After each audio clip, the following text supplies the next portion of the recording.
he might have the strong done finally. Ethan Warren gives him no space. He's in the wall, turn 4, and he's taking out Bruce Dean as well.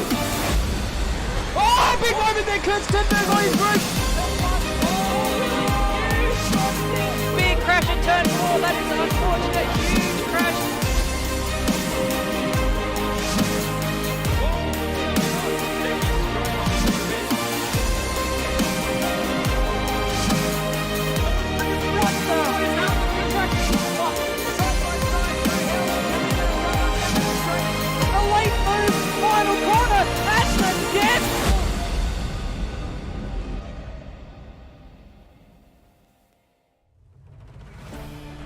Hello everybody and welcome to round 7 of the Automobilista Supercars Championship 2022.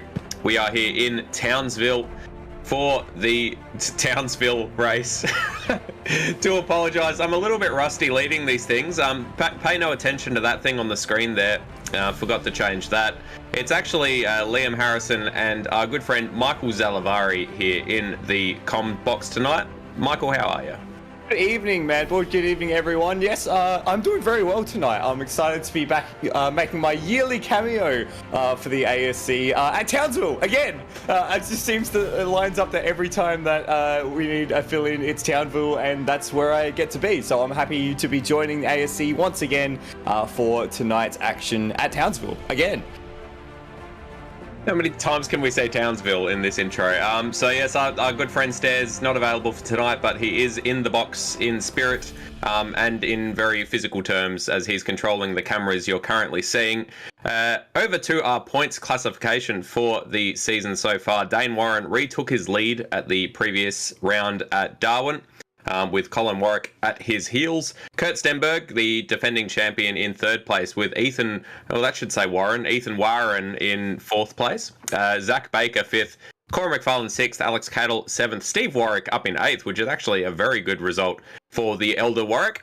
Cameron Parrott from the ever-present Tim Hortons Maple Leaf Sim Sports car in 9th. And Luke Rosella rounding out the top 10 for the drivers' classifications. And if we hop a look at the team's classification, Michael?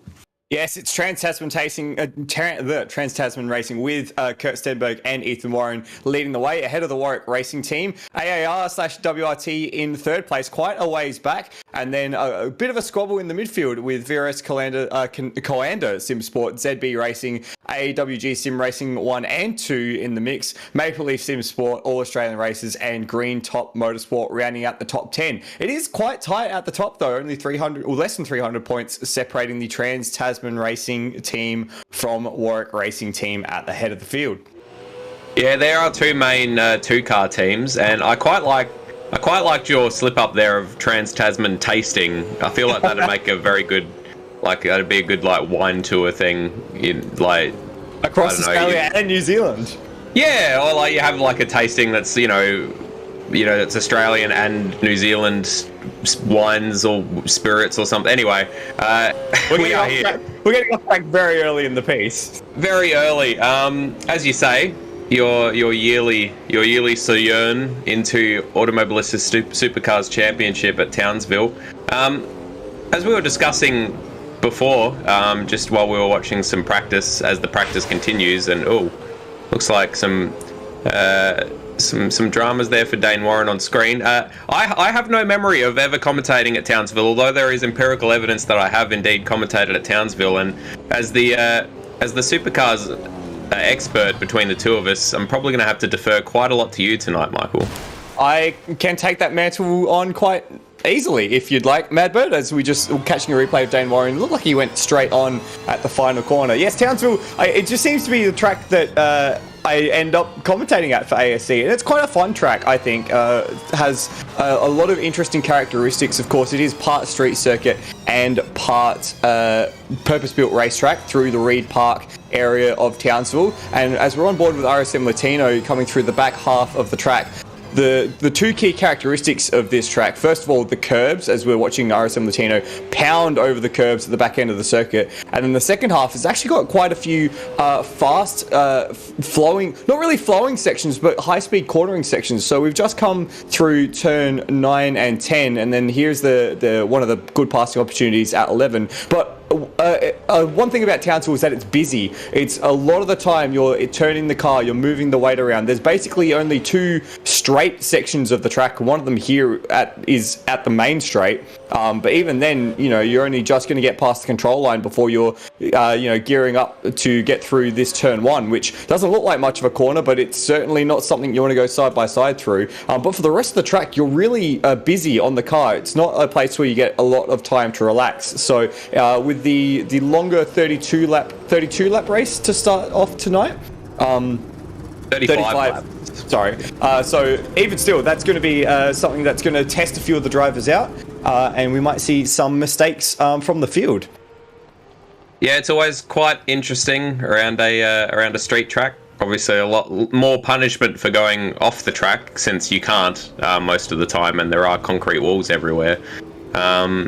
As we were discussing, corners that I don't think are corners, and turn 1, as you just said, I'd still consider turn 1 a corner, even though it's really more of a kink. But you have to carry quite a lot of speed into it, and if you get the line wrong, then you can very easily scrub the wall, lose a lot of speed. As we see a Claim Bite having a little bit of a Larry run around the corner there. So. Are there any corners on this track that you don't count as corners? Turn 4, immediately turn 4. That's just. We'll see if we can get an onboard going through turn 4, but it really no. I would disagree. Just in general, we've got some onboard here of Cameron Parrott, so we should be able to. Yeah, as he's coming through turn 2 now. So that's fine. That's a corner. I'm surprised this isn't a corner, considering I guess it's quite long. This is turn 3, and then if you listen to the track map, this is a corner, turn 4, which I don't agree with that. Turn 5, this is fine. Turn 6 also fine. The rest of the corners I've got no problem with, but turn 4 I would contest. That is not a corner, personally. You seem to have quite a axe to grind with this nominal cornering. Where does this come from? I don't know. I just don't like it. It's more numbers that you have to remember, and it's I think it's just a bit of a waste of time. I mean, if you want to name corners, I think that's better. I don't think there's many people that would disagree that corners with names are better than corners with numbers, and if you're giving numbers unnecessarily to things that really aren't corners, then that's like doubly insulting, in my opinion. We've got a new livery from the elder Stenny, it looks like, in the Stenny Racing team. And it's frozen at the perfect moment to show off that livery, the FCKU livery. And there's a lovely hand gesture on the roof as well. Is there a backstory behind this livery? Is there a reason for this? Absolutely no idea. Knowing the elder Stenny, it's just a bit of fun, or possibly some latent paternal anger just coming out against his son, who's a fair bit up the order than Mr. Paul Stenberg. So it looks as if our practice session has completed, or rather, the pre-race practice is completed, and now we're going into the live official race practice. Yeah, it's the official practice. The real practice for reals this time, though.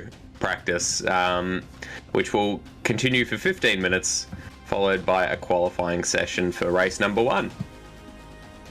And the qualifying... go ahead, sorry. No, please, you go ahead. The qualifying sessions tonight are 10-minute sessions, I believe. And we've got the 35-lap race 1 and then a 20-lap race 2.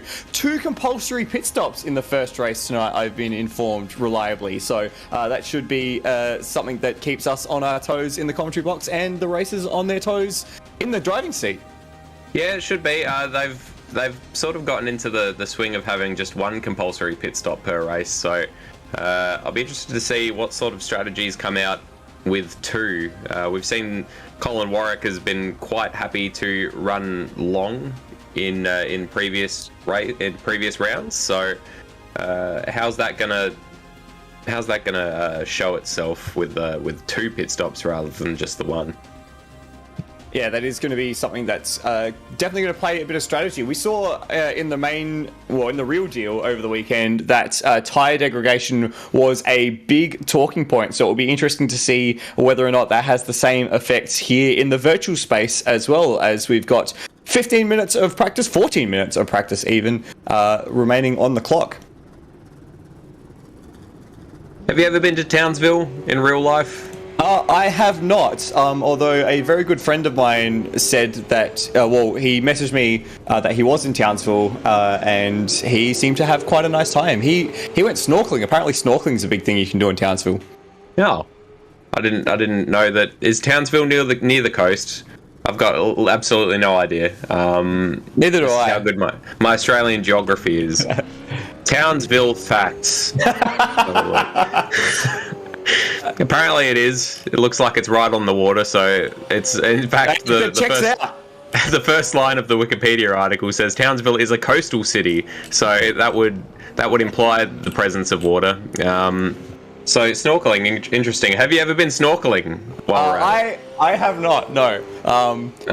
No. Not any. No, not at all. You have no desire to do so. Put a pipe in your mouth and go underneath the water. No, I'd rather just be on the water, like in a boat or on a board or something like that. That's more my jam. That's fair enough. Or on the sand. I love being on the sand. I have seen pictures of you. I have seen pictures of you, on a beach. So I can guarantee the listeners that is in fact correct. Michael is aware of sand. I've got a couple of comments coming through. Tim Redmond saying, "Is that a floody I hear?" And Rhodey, our good friend Rhodey, both saying floody. And is that a floody I hear? So yes, that is indeed floody. Hey, Michael Floodman Zalavari. Yeah, it's I'm back, full name and everything. No, it is a joy to be back and doing some commentary. I haven't actually done race commentary in what feels like a long time. So it's amazing how quickly you fall out of practice, because I don't know about you, Madbird, but I feel hella rusty. Yeah, well, for some reason I'd gotten it into my head that this was happening tomorrow night. So I don't know. I don't do a massive amount of preparation for commentary, but I like to think that I sort of get myself in a zone for it, which I have 100% failed to do. So between the two of us, I'm sure we'll make up one competent commentator. Brendan Ross in the chat just saying, unless you enjoy the crocodiles, Townsville's a great spot for snorkeling. And Hayden Cuppett saying Townsville is great. So we're getting a lot of feedback regards the desirability of Townsville.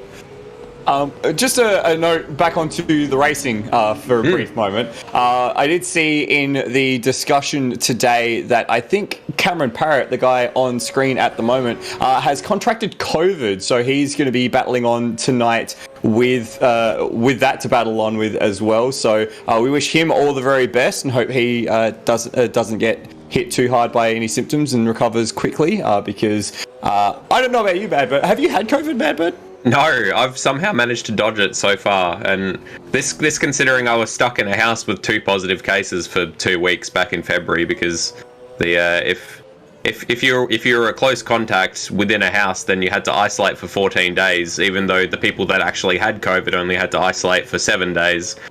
Work that out. So somehow I managed to dodge it and have continued to dodge it. I'm sure my time will come eventually, but I'm trying to put it off for as long as humanly possible. That's a good call, because I can say from experience that it is not a fun time. So hopefully for Cameron that he gets away with only mild symptoms, and hopefully he enjoys tonight's racing as much as he can, because honestly, when I got COVID, I was absolutely just wiped. I could not do anything. I could barely even get out of bed. So the fact that he's up and doing some sim racing is honestly quite an achievement in itself. So fingers crossed. I hope he doesn't end up, wearing the wall at some point. Well, he seems to be doing all right at the moment. He is currently in 6th place, albeit only 9 people have set lap times during this practice session, but he's still getting around, and he's still in that gorgeous livery that we all love, the Tim Hortons Maple Sim Sports racing livery. Someone is flooding the airwaves, says Brian Walsh. Yes, indeed. I would have thought snorting would be more common in Townsville, says Woozy in the chat. Possibly referring to an illicit substance. We've got 21 people in the server at the moment, which is quite a healthy grid at this stage. So hopefully that's one more than we're technically supposed to have. I think we usually aim for 20 people just for the stability of the server, but it doesn't seem to be affecting things as yet. So hopefully it continues not to. Levi McMillan just asking, where is Stairs? He is still controlling the cameras, but unfortunately just not really available for commentary tonight. So Floody and myself have taken it upon ourselves to gamely attempt to fill the lofty seat that he occupies. Is it lofty because it's upstairs? Which is ironic because the box we usually do the commentary from is downstairs in like small, not quite basement. So I formally apologise for everyone for that. Oh, I'm sure we'll get much worse than that over the course of the night. So don't apologise. I'll save them for later. Yeah, save the apology for the end, and then it can just be a sort of general apology rather than for a specific thing. Brilliant. Very good. So we're watching Steve Warwick on screen now as he comes into turn 1. Warwick in the Warwick Blackshaws entry, he's had quite a good season. We saw that he's in the top 10 of the championship at the moment, and also a very nice livery, continuing with the Indigenous inspired livery once again for this round. He's really come along as a driver in this year. We've seen glimpses of pace, but it's been much more consistent across both ASC and in some of the other series that I've been commentating on, most recently ASR GT3. So how has he been? What's your read on his improvement this season, Liam? Yeah, just very consistent. Just is always here and always getting usually a top 10 spot. So. He's not winning races, but he's definitely showing that he's a more than competent driver, and as a result, the Warwick Racing team running second in the teams championship, and Steve himself running 8th in the drivers championship, which is he's higher up than, you know, he's beating Luke Rosella, he's beating a few other drivers who I don't think it'd be controversial to say are probably a bit faster than him, but they don't show up every week, whereas Steve does. So just goes to show how important consistency is over just outright pace. And that's consistency in results as well. He's not just trundling around the back and finishing races. He's, as you said, getting top 10s and getting top 5s as well. So hopefully we'll see more of that tonight, as we've got, in fact, both Warwick Blackshaws cars. Oh, there was the other one just exiting stage left over the chicane there. So they were flying in formation very briefly, but it was very briefly at that. They're both good-looking cars. Oh, as we've got a car spinning in the background there. That was Ethan Cooper, who got a bit wide at turn 10 and then got a bit narrow at turn 10. Not a name I'm particularly familiar with, I must say. Not one that I'm familiar with either, truth be told. Of course, I'm much less dialed into this championship than you are. I think this might be his first night, I'm being reliably informed. So he's currently sitting 20th out of 20. Oh, hefty impact there. So, I guess we'll get to see once he puts in an actual lap time, since he hasn't managed to do so yet. Whereabouts he's going to sit in the grand scheme of things. Couple of other names that we haven't seen too often. We've got Liam Budd, and we've got Kai Jones, and Dodger, the fan favourite Dodger, has rocked up as well. So we've got a few less permanent fixtures, I suppose. More temporary, less permanent. Yeah, you know, more like the temporary fencing that continues to be around the house that I was hoping to have been living in by now. That's a self burn. That's an awe. That was I've got no one to blame for that but myself and also the building industry. Classic. And we've just had Brandon Dostal join as well. So, still a few people hopping into the server And out. And out indeed, yes, as we're back down to 20 people. I just wanted to ask, I have been watching bits and pieces of this season, but what has happened to Race on Oz? I don't see any Race on Oz cars. In fact, I see particularly the absence of Race on Oz cars. Yes, rebranded for this season. So rather than, I'm not sure what happened, if they left Race on Oz or what the case is. They are now AWG Sim Racing. So we've got the main AWG Sim Racing entry of Sean Allen and Benjamin Dahlia, and we've got AWG Sim Racing 2 of Brody Steen and Alex Cattle. And of all of those drivers, Alex Cattle currently the only one in the top 10, currently sitting in 7th actually. The only one in the server tonight as well, by the looks of it. Yeah, and that again, it's just purely from consistency, and he's regularly getting top 10 finishes. He even got a I think a second or a third place. He got a podium back in Perth. So some very decent results for Alex Cattle. Meanwhile, Sean Allen, we know, has been sort of taking a bit of a sabbatical from racing. Benjamin Dahlia hasn't shown up for the last couple of rounds. And Brody Steen has only rocked up for 3 races so far this year. So Alex Cattle really the only driver left to fly the flag for what used to be Race on Oz. Used to be Race on Oz.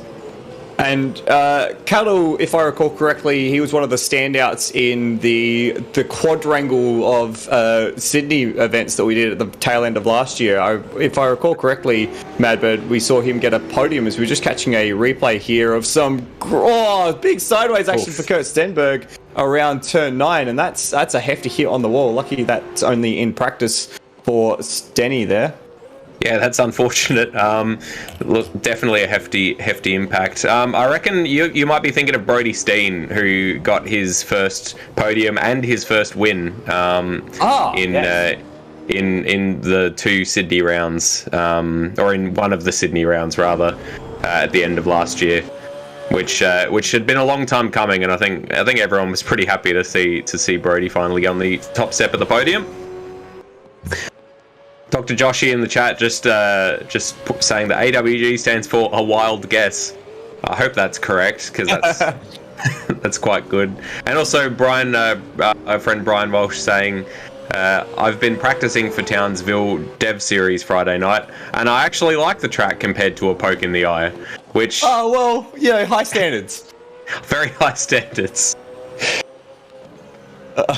We've got Corey McFarlane on screen at the moment in the Master Foods entry. Corey's been there or thereabouts this season. Has he picked up a podium this season at all? I don't think so, which is surprising. No, in fact, he's had 2 podiums. Pardon me. He podium in the second race at Perth and the second race at Winton. So probably not up to the lofty standards that he set when he exploded onto the scene last season. He was absolutely rapid, but I think the pace of the competition has lifted more so than his pace going down. Yeah, and of course with the 2 Warrens at the head of the field, it makes it very, very hard to be up in that upper echelon. Speaking of the 2 Warrens, they are currently the top 2 in this practice session as we have 30 seconds left. Ethan Warren leading his brother. Ethan's lap time, a best lap, a 110.186, only around, what is that, 25 thousandths of a second ahead of his brother in Dane Warren. And then the rest of the field almost a second further back from Dane. So it's in fact 996 thousandths is Colin Warwick further back. So quite a gap to breach if you want to get up to the very top of the podium here. And so Corey McFarlane with the 2 podiums, yeah, it's very hard to break into that top step when you've got the 2 Warrens on it. It is, and I don't think it's controversial to say that the Warrens sort of unless something goes wrong, they tend to sort of have at least two of the podium spots. Exactly two of the podium spots. There's no more than two Warrens. Can you imagine if there was a third one? That would be terrifying. A Warren lockout. What would be the point? But they sort of tend to have the two of the podium spots spoken for, and it's left for everyone else. And there's quite a few good drivers to scrabble over the remaining ones. So it's sort of it always ends up being a case of which driver happens to be the next best on the night that we determine who wins it. It's a bit like Formula 1.5, except it's ASC 0.5. Formula 1.5 is not really a thing this year, is it? It's not. The whole midfield is very close together. It's very refreshing to watch, with the exception of Williams, perhaps. It's been quite a drastic change from seasons past. It has. It's been quite rather pleasant. I'm a fan. I rate it. Go Turmo, says SDS Racing. Yes, go Turmo indeed. Turmo, where was he? He was 8th in the practice session, so I suppose we'll see if he's able to hold on to that spot once we go into the qualifying session, which we are currently waiting for with bated breath. Isn't Formula 1.5 just IndyCar, says Roadies Racing? No. I'll be honest. I've never actually watched an IndyCar race. I keep meaning to. Yeah, that's fine. I don't really watch IndyCar either. How very dare you? It's I don't know. I watched that one. Well, I didn't actually. I watched the highlights of the one Indy 500 that Nando competed in when it was just when he didn't actually get to compete because it was an absolute mess from arsehole to breakfast, and they couldn't get the right paint on the car, and then they couldn't get the right steering wheel on the car or whatever, and I was like, let's see what the highlights look like, and as it turned out, they weren't particularly exciting. Here are the track informations for tonight, Townsville Street Circuit. There is your qualifying record set by Dane Warren in 2020, a 109.6, which I don't think will be approaching tonight. Race lap record also a 109.8, also from 2020. Previous pole sitters locked out by Kurt Stenberg all 3 races the last time we visited Townsville. And previous winners, though, a little bit different. Kurt Stenberg, Damon Woods, and Colin Warwick. Damon Woods, I think, a bit of a flash in the pan, showed up for that race, won it, and then hasn't been back since. So, still, nice to have his name on screen as they all roll out for the qualifying session. And if I recall correctly, that weekend for Kurt Stenberg, I think he was leading that second race and then had an accident or something late on in the piece and enabled Colin Warwick to a failure of some sort, I think I'm getting told. So, it was quite a wild little period of time there. It's tended to see late drama in the races at Townsville. I think a few seasons ago we had Jake Maloney win after a late safety car kept extending the race out by a lap, and it just kind of kept going, and we were all confused. And that was a very weird night, but it's something that just tends to keep happening. Is we've got everyone streaming around, and someone streaming into the wall in the background of turn 4. It's Dodger who's looped at turn 3. Just getting ready for their qualifying laps. So, who it will be the first one to start the field away? Let's have a look. Looks like Dane has gotten... It was Colin Warwick for the longest time, but Dane has managed to get past him before the end of the warm-up lap. And here we are on board with him as he starts the run down this very, very long straight with a kink. A kink that's called turn 1 right here. And then it's hard braking down into turn 2. I reckon I've raced Townsville now that I'm looking at it from like a driver's eye level. Does it look familiar? It does. I reckon we did it in Apex Rear Wing. I can't remember what cars we did it in. Nevertheless, this is it's a little bit, there's a lot of places around this lap where you have to clamber over the curbs, and it always makes it look a little bit more uncomfortable than it probably actually is. Uses all the tarmac on the left-hand side there before braking hard into this technical little section, turns 7, 8, and 9. He had to take a few bites to get it turned in there. It wasn't very happy, but he's coming over Boundary Street into the second sector, into turn 10. And let's see how he goes through this final sector. Sort of odd double apex corner almost, double apex hairpin before you break down into the final corner. A little bit of smoke signals going up from the car just ahead of him, which I think is Colin Warwick, and crosses the line with a 1:10.5. So nowhere near the previous qualifying record set by he himself, but currently fast enough to keep himself on the top of the timing charts. And a few other lap times coming in behind.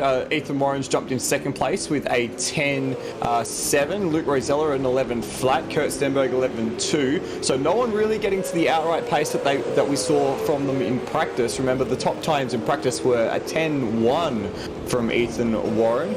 So we're still waiting to see them get down to that level as the cars are streaming through on their first qualifying lap. It looks like we've actually got someone in the walls. We've got Ethan Warren on screen. It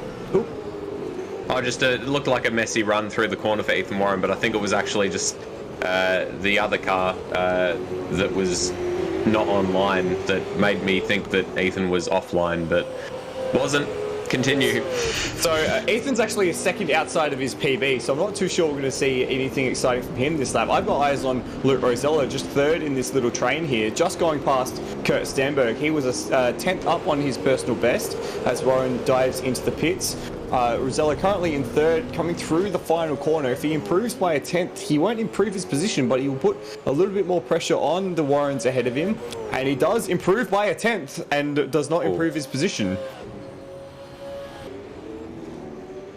Yeah, so all within a second from Dane Warren up in first down to Corey McFarlane in fifth place. So it's really not huge gaps. Usually Dane is a little bit more in a class of his own. So this is quite good to see that it's all looks a little bit closer, and good to see Corey McFarlane up there getting punchy as well. He's been sort of qualifying further down than we would have expected the last few rounds. An improvement from Termo as he comes across the line, but no improvement in position. We've got eyes now on Lockie Burke coming through sector 2. You will use a lot of curb on the inside there and just managed to gather it up as we get set for the difficult section over these big curves in this the chicane section there. He almost lost it on exit as he tried to bring the power up. But we'll see how this lap goes for him as he comes through the final sequence of corners. Didn't quite get the front tucked in nicely. This car looks a little loose, which is exemplified by his oversteer into the pit lane. So not the lap that Lockie Burke was after, but he currently sits in 6th place. So halfway through the session, we've got Dane Warren, Ethan Warren, Luke Rosella, Kurt Stenberg, Corey McFarlane, Lockie Burke, Colin Warwick, Zach Baker, Termo, and Cameron Parrott is your top 10. Alex Cattle just jumps into 8th place. So still 4.5 minutes left to go, Madbird. Yep, so just over halfway through the qualifying session. It looks like most of our top few drivers are in the pits. Actually, no, I'm 100% wrong. Dane Warren is just coming across the line, as we can see, with Ethan Warren just a corner behind him. So we'll see if Dane's able to extend his advantage or if Ethan's able to overhaul him. We saw Ethan was actually faster in both the practice sessions prior to the race, or prior to qualifying, sorry. So we will see if he's able to duplicate that form. And Dane Warren's up. Sorry, go ahead. Dane Warren's up by 14 thousandths of a second to the first sector mark. The problem is there is traffic afoot for the fastest man on track. He's got Dodger just ahead of him, but there's in fact more traffic for Ethan Warren, who's trailing a bit further back. Not quite as fast through the second sector for Dane Warren, not quite on PB pace, but he's still up in the mix. And Ethan Warren is 1.5 tenths up on his PB, but only thousandths away from the top mark at Sector 2. Yeah, which is probably shows Ethan's got a bit more pace in him, because he had to overtake a couple of back markers. He had to overtake a couple of other cars during his hot lap. And he's got Colin Warwick parking on the apex of the last corner just ahead of him. So some bad timing here for Ethan in terms of catching other cars as he crosses the line and goes fastest. Oh! Yes, by a tenth. By 1 and a bit tenths. So very well done to Ethan Warren. Monster last sector of the lap. Dane Warren back in the box. So Dane aborted his lap there because he saw that he wasn't going to be better. I am surprised that Ethan managed to actually get that hooked up, because even his outlap, his prep lap, was just littered with traffic. The fact that he was able to navigate all of that and still do a good lap was quite remarkable. So I'm not sure if we can get a replay of some of the traffic he had to navigate just in the middle section of that lap, but it was quite remarkable. So well done, Ethan. Looking at Luke Rosella currently, who is up on his PB, but still a couple of tenths down on Ethan Warren's time. But Dane Warren is a couple of tenths behind Ethan Warren as well. So Luke looking to take the second spot on the front row, if possible. And just in the foreground of that shot as well, you saw Colin Warwick. He was 2 tenths up on his PB, which would put him just past Lockie Burke. So we'll keep an eye on his time as well as they come to the line. Very smooth from Rosella, as we've got, a minute 40 left in qualifying. Warwick jumps up to P6. Luke Rosella improves but not enough. No. So here's some of the traffic that we saw from Ethan Warren through that second sector. It's just peeling through cars left and right as he's trying to deal with trying to set a good lap. And have a look at this moment here. RSM Latino gauging what time to get out of the way very well, must be said. And Ethan with balls of steel to keep his foot in that, considering how close he got to sideswiping the other car. As we see Luke Rosella continuing on with his second hot lap in a row. Isn't setting the timing screens alight, unfortunately. He's still 2 tenths of a second down. And in fact, there's no PB information there, so possibly had a track cut. I guess we'll see when he comes to cross the line. But yeah, Dane Warren still 1 and a bit tenths down. He has started a hot lap and he is going faster though. So he is currently nearly 2 tenths up on Ethan Warren's time. And what won't be music to the ears of Ethan Warren is that Dane Warren has got nothing but clear track ahead of him. So there will be no issues with traffic for this particular lap for Dane Warren. Warren's got a tenth in hand at the second sector mark, but we saw Ethan have a monster final sector to gain back 2 tenths to set the pole lap. So Dane's got to find something in here just to keep his advantage. Comes through the final corner, and he's lost it. He's lost the rear of the car, and that's going to affect his lap time certainly as he comes to cross the line. This is after the checkered flag now, and he goes top. Wow. Very, very good lap there, and Ethan Warren was on his out lap, but did not cross the line in time to do another hot lap, so that will be our pole sitter unless there's an absolute bombshell on its way. Dane Warren takes out yet another pole position for this season, and it looks as if Ethan Warren will be taking out yet another front row alongside his brother for this season. Luke Rosella not on a particularly good lap, so it looks like he will hold on to third place at this stage. Into the pits. I'm so surprised that Dane managed to get that lap together. It looked for all money when he got the when he ran wide at the final corner that he was done, but that's incredible. Yeah, he's just got an incredible amount of control over the car. Seems to be able to extract speed from it even when he shouldn't be able to, as Lachlan Burke crosses the line, does not improve his position. And do we have anyone else still on the lap? I think that's everyone. I think that's everyone. So there is your qualifying for race number 1. Dane and Ethan locking out the front row once again with a second row of Luke Rosella and Corey McFarlane. And co-admins rather, Colin Warwick and Kurt Stenberg, languishing down on row number 3 for race number 1. What an exciting session there. It was very unexpected to have that last roll of the dice come good. I think Dane planned that very well, getting out without any traffic ahead of him, and it worked out to fruition in the end. I was especially surprised though that Ethan Warren didn't get that final lap in. He was still on an out lap when the flag came down, so that's a bit of a mistake there, and it's possibly cost him the shot at pole position, Madbird.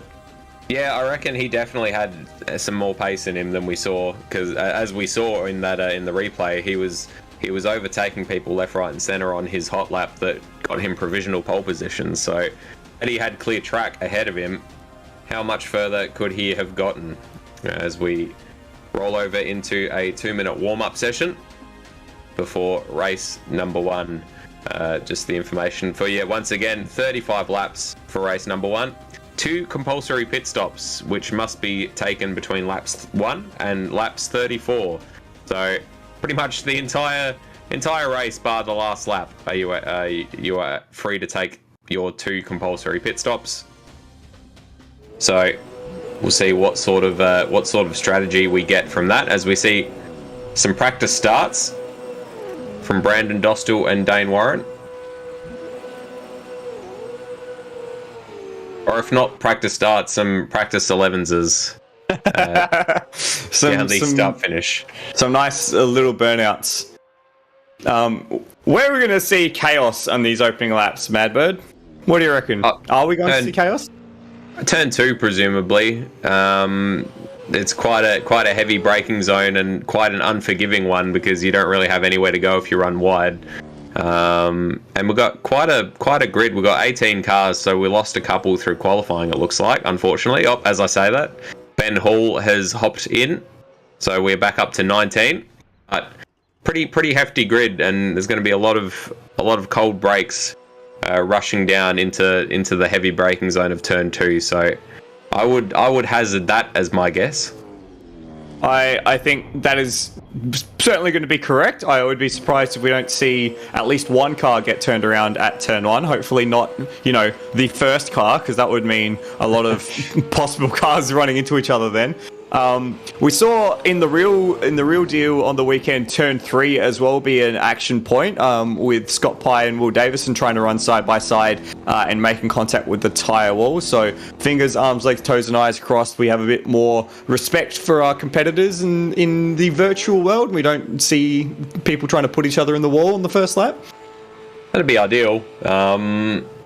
Generally, the racecraft, I'd say, this season has been generally quite a high standard, which has been nice to see. Hasn't been too much in the way of undisciplined accidents and the like, so hopefully that continues tonight.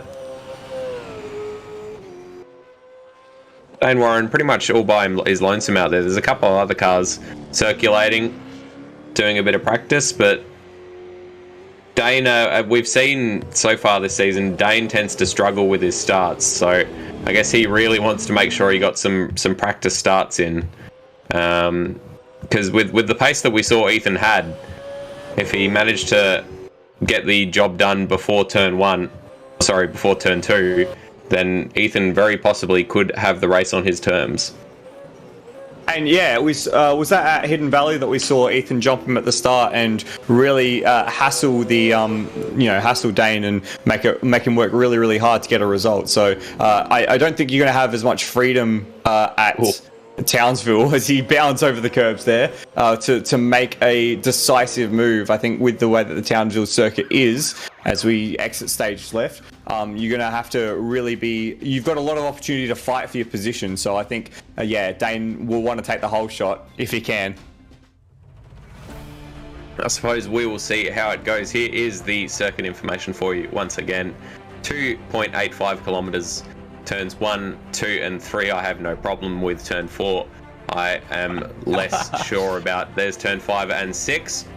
Then the tight technical section right near the end, turn 7, 8 and 9. And you got 10 and the sort of weird double apex hairpin, I call it, turns 11 and 12, where you basically follow the same racing line all the way through it in a smooth curve, and then turn 13 onto the start finish straight. But try to drive better than Porsches did, people. Ooh. Says Dr. Joshy in the chat. Is that a burn that I'm not familiar with? I mean, the Porsches had quite a truncated weekend. I think, well, of course, there was the high-profile incident to Tony Quinn, where he broke his leg and broke some ribs and punctured his lung, which was not all that great, and all the best to Tony Quinn in his recovery. But also quite a lot of safety car in the support categories in Townsville over the weekend. Well, We haven't had too much in the way of safety cars so far this season, so I suppose it would be at least a novelty if we did get a bunch of them tonight.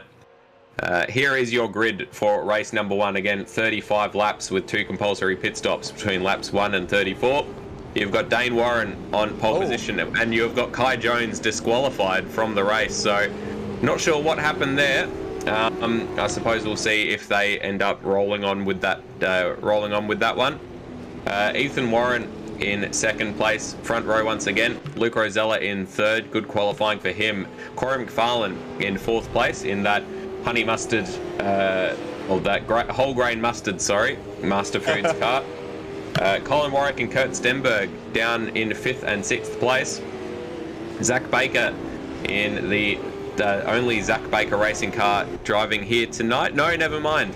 David Nedich is here as well, down in 7th place. Lachlan Burke in that Napa livery that I've always rather enjoyed, down in 8th place. Termo in Indigenous-inspired Termo Motorsport livery there. Very nice car, down in 9th place. RSM Letourneau rounds out your top 10. Decent qualifying for him.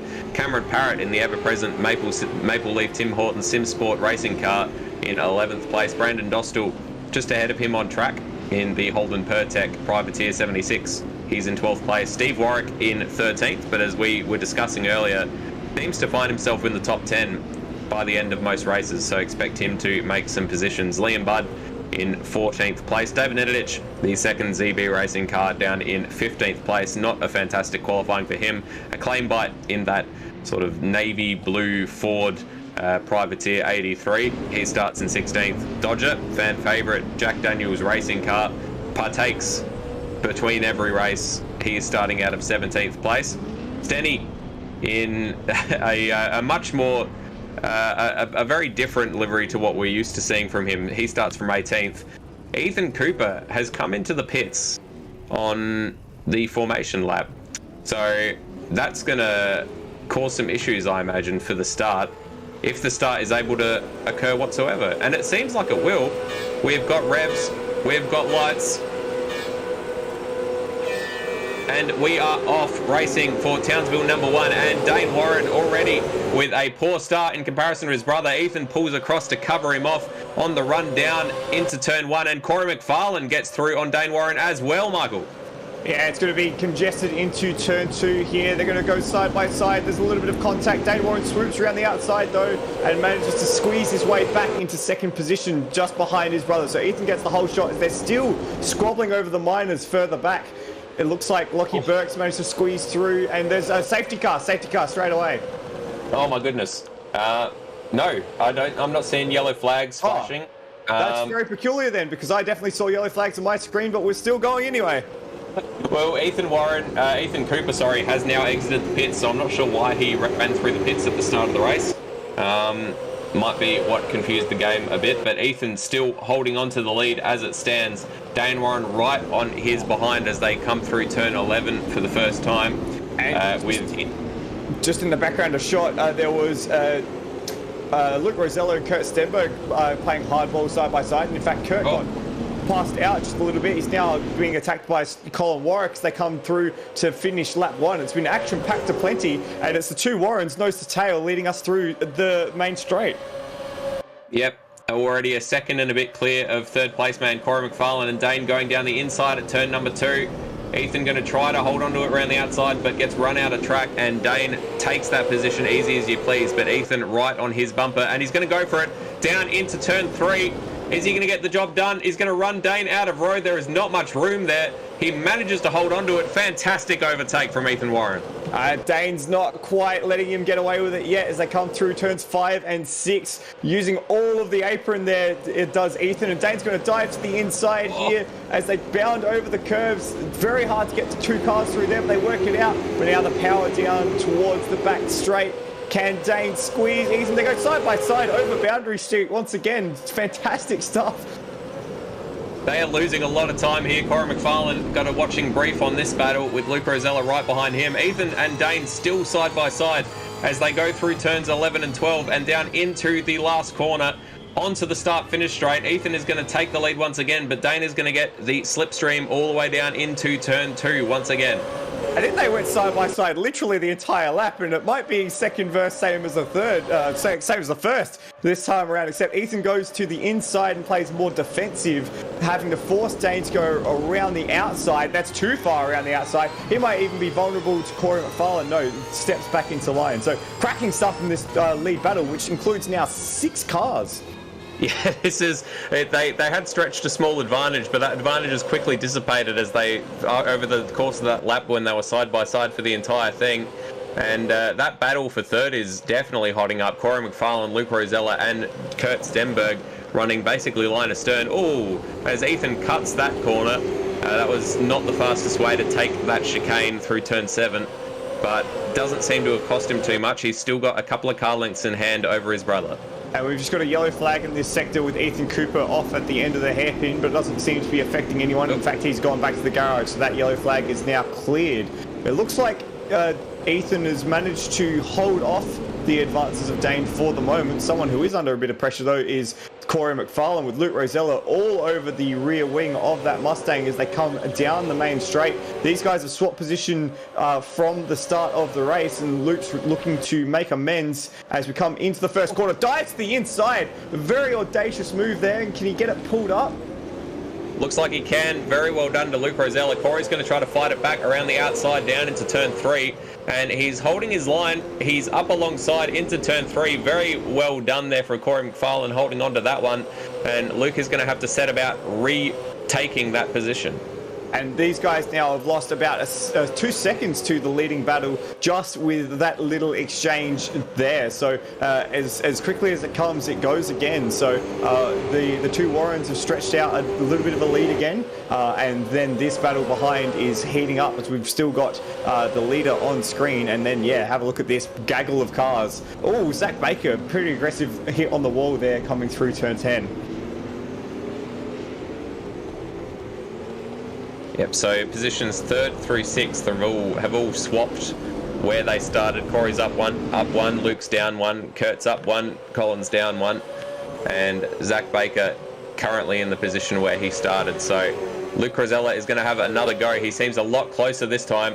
He's already alongside as they come down through turn 1 and braking down into turn 2. He's going to have to try to cover off that run from Corey McFarlane around the outside, and he does so quite well. Corey's going to have to make a late dive to try to get that position back, thinks better of it, and in fact he's got Kurt Stenberg right up his chuff now. And the problem is, as soon as you get out of the groove, everyone's going to pounce on you. So now Corey's going to get back into the groove and not worry too much about where he's about attacking rather, and actually defend from Kurt Stenberg as they all pound over the curbs in turns 8 and 9 and get back onto the back straight. It's quite a gaggle of cars here, Madbird. It is, as Colin Warwick having a bit of a sneaky look and Kurt Stenberg. They are basically bump drafting through most of the lap, these two. And Dane with a very early pit stop. First pit stop of the race, and it's lap 5 for Dane. Yeah, so first of 2 compulsory pit stops there for Dane. That does seem very early. I would think you'd want to sort of almost split it into thirds, but this has given Ethan Warren a massive breath of relief, I imagine, as he can just sort of put his head down and concentrate on getting some hot laps in there.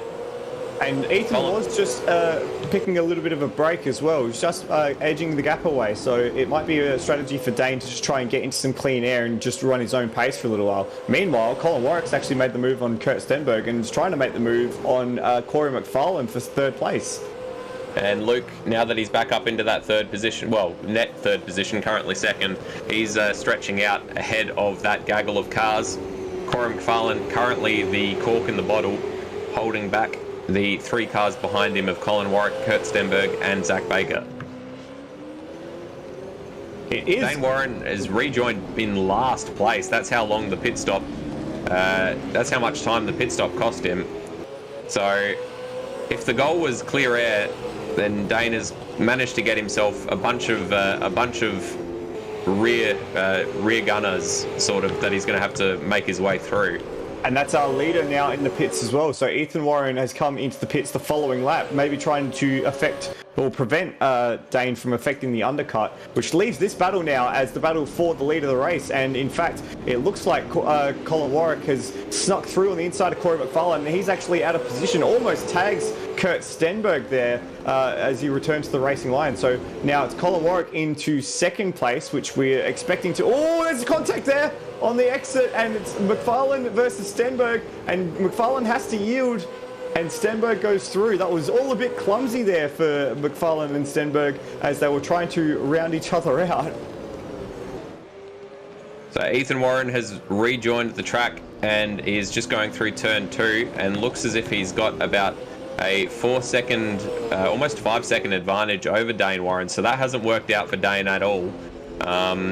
Ethan, meanwhile, has got a bit of clear track ahead of him. So he's got about 8 seconds of clear track between himself and the next car, which is Steve Warwick. So plenty of space for Ethan to put his head down. Dane does have a claim bite to make the position on before he can resume the attack on his brother. So we've now got Luke Rosella leading the way, followed by Colin Warwick, Kurt Stenberg and Corey McFarlane. That battle, now that McFarlane has dropped to the tail of that field, has just become a little less energized. I'm not going to say entirely disenergized, but a little less energized. But the man on screen now is our effective race leader after taking a pit stop. Ethan Warren is now in 13th place, so already made his way through the tail end of the field. We've got pit stops as well for David Nenadic, and I think that's Cameron Parrott. Only one so far. And Cameron Parrott. Are we sure Parrott's taking a pit stop? He's just coming in right now. Oh, perfect. And apparently just had a spin right in front of Ethan as well. So already trouble early doors for Cameron Parrott. So there is now no cars separating the Warren brothers, but there is about 4 seconds still separating the Warren brothers. As you can see there, that is the gap, the visual gap between the two of them as Luke Rosella comes into the pits. So a lot of people making their pit call earlier than I was expecting, but I mean they're all a lot better at this than I am, so I'll take their word for it that this is the best idea. Colin Warwick now inherits the lead of the race. Go hard Latino, says Ben Thompson in the chat. RSM Latino currently sitting in 9th place, and come on Brandon, says Hayden Cuppett. Brandon currently in 7th place, so decent showing from Brandon Dostal so far. Currently on the tail of Turmo coming down into turn 3. On the note of the early pit stops, Madbird, I guess it's one of those things where you just want to kind of tick that box and get it out of the way as early as you're comfortable doing. You know, it's one less thing you have to worry about, one less thing you have to think about. So for the guys who are a bit more maybe tactically astute, it might just be a smart thing to just get done and get out the way. We just saw Colin Warwick rather make a pass on David Nenadic, and that's actually put Nenadic a lap down. So both he and Cameron Parrott are a lap down. I've got eyes on a little battle for 6th and 7th place at the moment. Turmo and Brandon Dostal are getting very energized, going over Boundary Road, as we're just catching a few more drivers coming to the pits. So it looks like Dodgers come into the pits, as has, or who's that? That is Corey McFarlane has come into the pits. Yep. And just about to come into screen now is that battle I was talking about. Turmo, Brandon Dostal. We swapped away from that camera. That's unfortunate. That's all right. We're working our way through. This is a little bit of an interesting broadcast setup we've got going at the moment. But here we are. Here's that battle I was talking about. Dostal versus Turmo and RSM Latino. RSM Latino. So they're very energized. They're coming through turn 2 and into turn 3, and they've actually swapped around. It was last lap around, Dostal was ahead of Turmo, so he's actually made that move as they come down through turn 4 and into turn 5. Yeah, these two have been at it for a few laps now. It's been enjoyable watching. I've had a watching brief on that on one of my screens. And yeah, Brandon came up behind him with a huge head of steam, made the overtake, and then Turmo seems to have come alive. It's working him up a little bit as Colin Warwick pits out of the lead. Into the pits comes Colin Warwick. Ethan Warren still with the net lead of this race once all the pit stops shake out. And we're just caught the tail end of a bit of contact between RSM Latino and Brandon Dostal. Dostal now diving into the pits. Just a little bit clumsy from RSM Latino. Got a little too heavy under brakes and just sideswiped the privateer entry of Dostal. So unfortunate there, but Dostal has made the move. We've also got pit stops for Zach Baker, who's come in. And I think that's all at the moment. So what are we looking at? We're looking at Colin Warwick. Oh. There was Steve Warwick was coming out of the pits, and Dane Warren swung himself into turn one. It ended up not being. I don't think there was contact in the end, but it looked very heart and mouth moment. If you were Steve Warwick, and I don't know what's happened here. If Dane Warren had a very slow pit stop, or if other people are having very short pit stops, because Steve Warwick has been into the pits and come out, and is only just... Wait, no, Steve can't have pit. Never mind. I don't think Steve has pit just yet. I think we're still waiting on Kurt, Termo, RSM Latino, Liam Budd to pit, and Steve Warwick, Kai Jones, Equilibrite, Dodger we saw come in, and a few others. I've been trying to keep track. I've got a little bit of a notepad, but Kurt Stenberg has yet to pit. I know that much. And he currently leads the way as we're already 10 laps into this race, 11 laps into this race rather. Yeah, it's going quick. RSM Latino now comes into the pits as Dane Warren continues to set off after his brother. Now 5 seconds the gap between the two of them. So Ethan getting while the getting's good, must be said, as Kurt enjoys a rare patch of running in the lead of a race. And the interesting thing here, Madbird, is we saw when Dane took his pit stop, he came out in last position. It was 38 seconds that it took for Dane to transit the pits and get back up to speed. The gap between Kurt Stenberg and his teammate Ethan Warren at the moment is 20 seconds. So that's quite a substantial gain that Ethan has over his teammate. In fact, if we run that through, if Kurt Stenberg pits now, and he is, we should expect to see him come out somewhere around... behind Colin Warwick. That's where I'm going to expect him to pop out. So it's quite a significant time loss here for those guys that are running a bit longer. And Termo has also come into the pits behind him, and I think that rounds out the top few that we were still waiting on. We're still waiting on Liam Budd and Steve Warwick to transit the pit lane, and Steve Warwick in fact comes in now. So there goes Ethan Warren through to take the lead of the race once again, and there in the background, just as the camera panned, you could see Dane Warren coming down the straight after him. So a hefty 5.5 second gap between the two. And here's Kurt Stenberg returning to the track behind Colin Warwick to the tune of about 4 seconds. So it looks like the early pit stoppers have done a little bit of an undercut. However, in saying that though, Corey McFarlane and Zach Baker, who were also in that battle, have spread out quite a bit. So quite a change in the face of the race after the first round of pit stops, Matt. Yeah, I suppose there could be an element of strategy in terms of how much fuel you're taking on. I don't think they're going to be fuel limited, so drivers might be choosing to take a bit more pain in the first pit stop so they can have a much shorter stop the second time around. I suppose we'll have to wait and see what happens with the second pit stops once they happen. Here is Stenny fighting with Termo. Both have pit, I believe. So I've got Termo as pitting, but I haven't seen Stenny come into the pit yet. So actually, that does check out. Stenny's been running towards the back, I think, and definitely does not want to fight that position any longer than he has to. So he gets out of the way. And it's an interesting thing for these guys who haven't yet made their pit stop because they're still fighting for position with these guys at the front. And I've just seen Colin Warwick sneak past Liam Budd. And that was one of the things I was going to say about Liam Budd and these guys in this position. Do you defend because you're fighting for actual position, or do you just let the faster guys kind of run around you? And it looked for a moment there that Budd was either unsighted or caught in two minds because they almost made contact. And we'll just watch the replay here. You can see there was just a moment where Budd seemed to not realize that Warwick was there and ready to make the move. So a little bit of a moment there, but in the end they all managed to sneak out the other side. very possibly knew he was coming, but didn't expect the closing traction that Colin would have had on fresher tyres in comparison. I don't think you don't make it easy, but I suppose you don't waste what little is left of your tyres fighting a position that's not really yours to fight. But you don't just dive out of the way, I wouldn't expect. But when it comes to like about 15 laps worth of tyre difference, generally you don't need to dive out of the way. The tyres make that decision for you. So here is Ethan. That run through turn 3 always looks like it's a lot hairier than it actually is, I think, because it's quite undulating, that bit of pavement.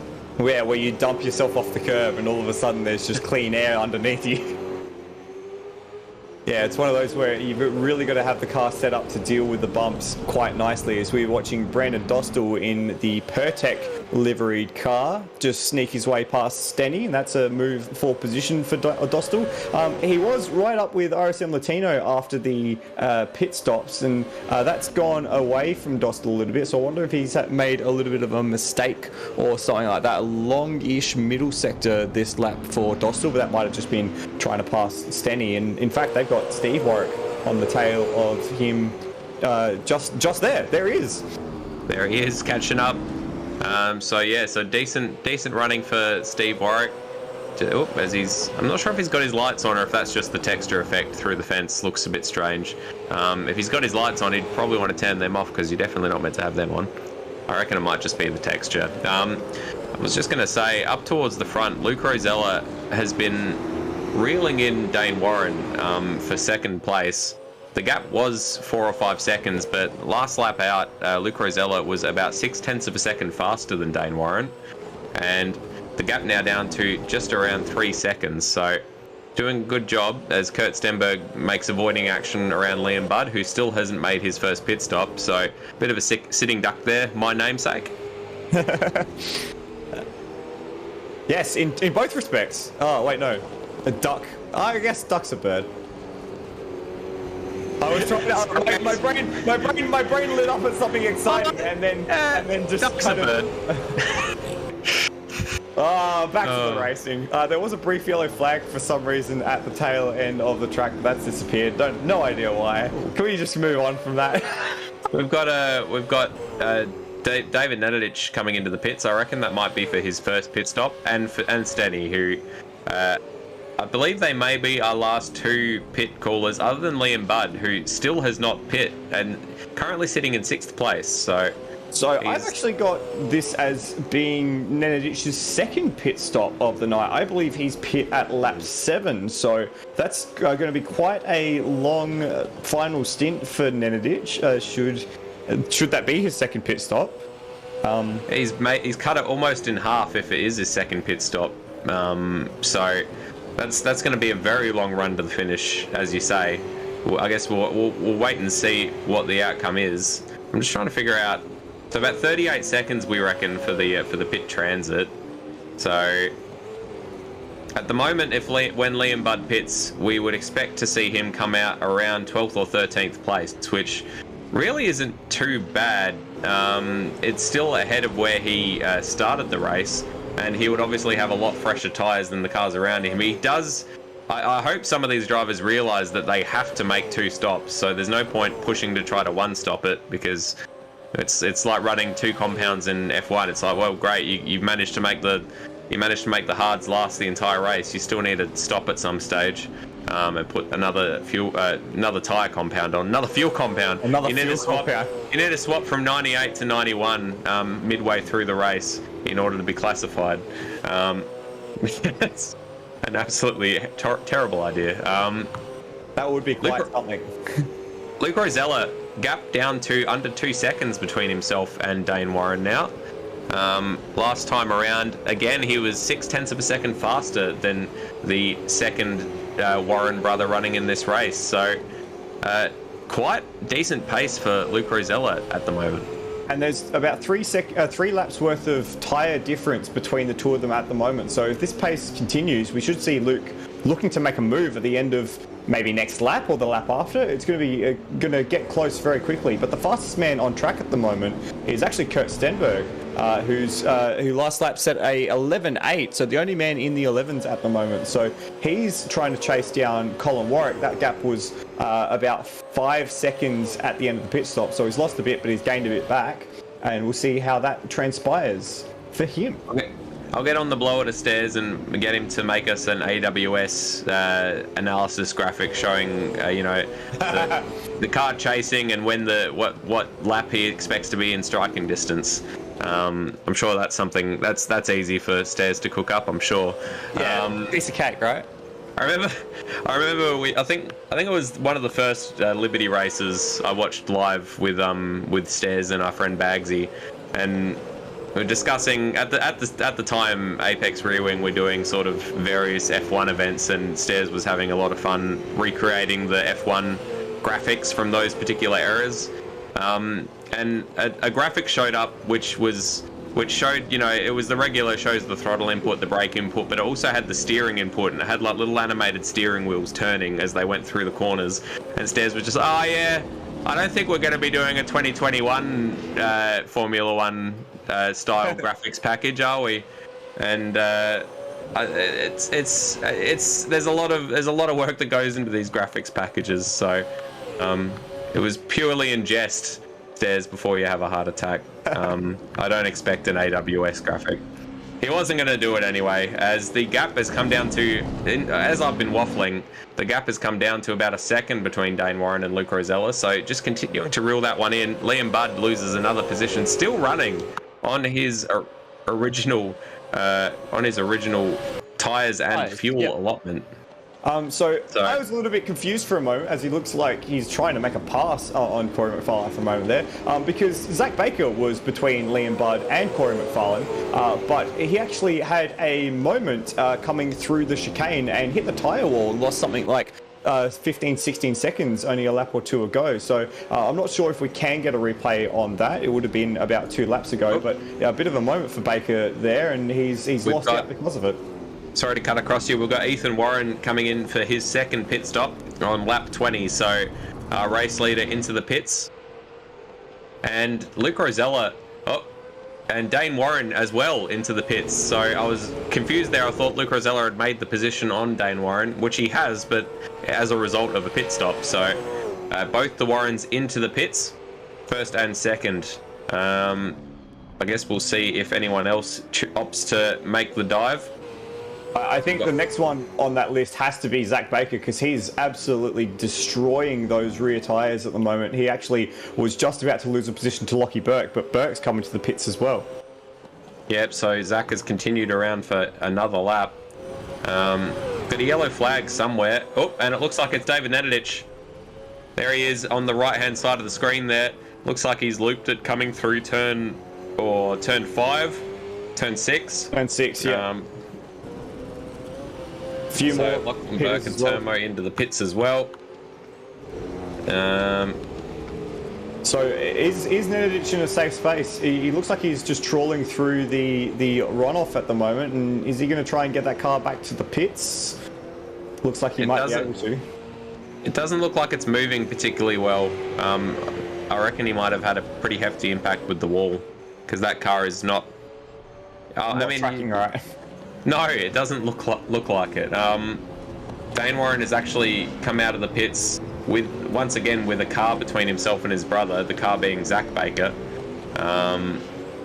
As we see Zach Baker's teammate on screen, making his way back to the pits. Quite slowly, it must be said. I hope no one tries to rush into the pits behind him, because they're going to come up against a rear bumper, and it looks like a claim by is coming into the pits. Hopefully he realises that there's a slow-moving car ahead of him. Dane Warren coming up behind Zach Baker now.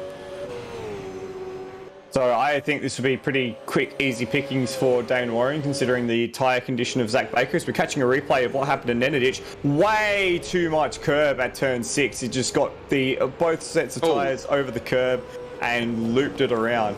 That's quite unfortunate for Dave, but yeah, if you just take that just back a little bit, you can see that he got actually his inside tyres over the curb as well. So basically all 4 tyres over the curb on the entry, and then yeah, that was all she wrote. And then, yeah, that's where we picked up the images of him reversing across the road. There's Luke Rosella going through. So that would be where the damage happened, I would posit. The point when car hit wall, I would say the series of events led to this, was the car going off the track and then hitting the wall and then doing itself some damage. And in fact, David Nedich has now DNF'd from the race, so it must have been some pretty severe damage, unfortunately, there for the ZB Racing driver. We've got a car off in turn 1, and it's Lockie Burke. Sorry, Mad Bird. He's just gone deep, and he's gone dropped down to 13th. He'd just come out of the pits a lap or two ago, so he's actually dropped positions, I think, to Cameron Parrott and maybe even Brandon Dostal, although that would have been quite a long off if that was the case. And he's looking like he's struggling with the rear of that car at the moment as he comes through turns 5 and 6. And in fact, go ahead, sorry. I was just going to say Corey McFarlane has come into the pits and is now on the move once again as we see a replay of that. Sort of a bit of a sad like outbreaking himself. It's that sort of, you know, when you're falling over and there's nothing you can do to stop it, but it's not really a dramatic fall. You're just sort of like, it looked like he had about 4 or 5 bites at it, being like, I can make I can probably make, better not. And then it just decided to use the runoff area, and it was not the most glamorous accident I've ever seen. I reckon he can do better than that. As Colin Warwick is coming into the pits. That's a challenge. Get out there, Lockie. Well, I mean, remember last year's Bathurst 1000 where he crashed out? No, he didn't crash out. He had that last corner bust up with Dane Liccardo after they had a puncture or something along those lines. Of course, how could we forget? Last lap punch ups are a bit of a tradition in ASD. I mean, it was a tradition as well for Townsville. I mean, Shane Van Gisbergen and Anton De Pasquale on the last corner. This just days ago, just yesterday, in fact. What a classy sport it is. As we see our provisional leader Luke Rosella coming into the pits, so we expect he'll come out down around 4th or 5th place, and we've got another car coming in behind him of Dodger in the Jack Daniels car. Kurt Stenberg continues on for another lap and inherits the lead of the race. Well, it's a very complicated period of the race with a lot of different people and different strategies at the moment. So we've got Stenberg leading and just Lockie Burke just behind him. But that is a lap down for Lockie Burke. He's in a battle with Turmo, which is the next car in shot. You can just see him at the tail end of the shot there.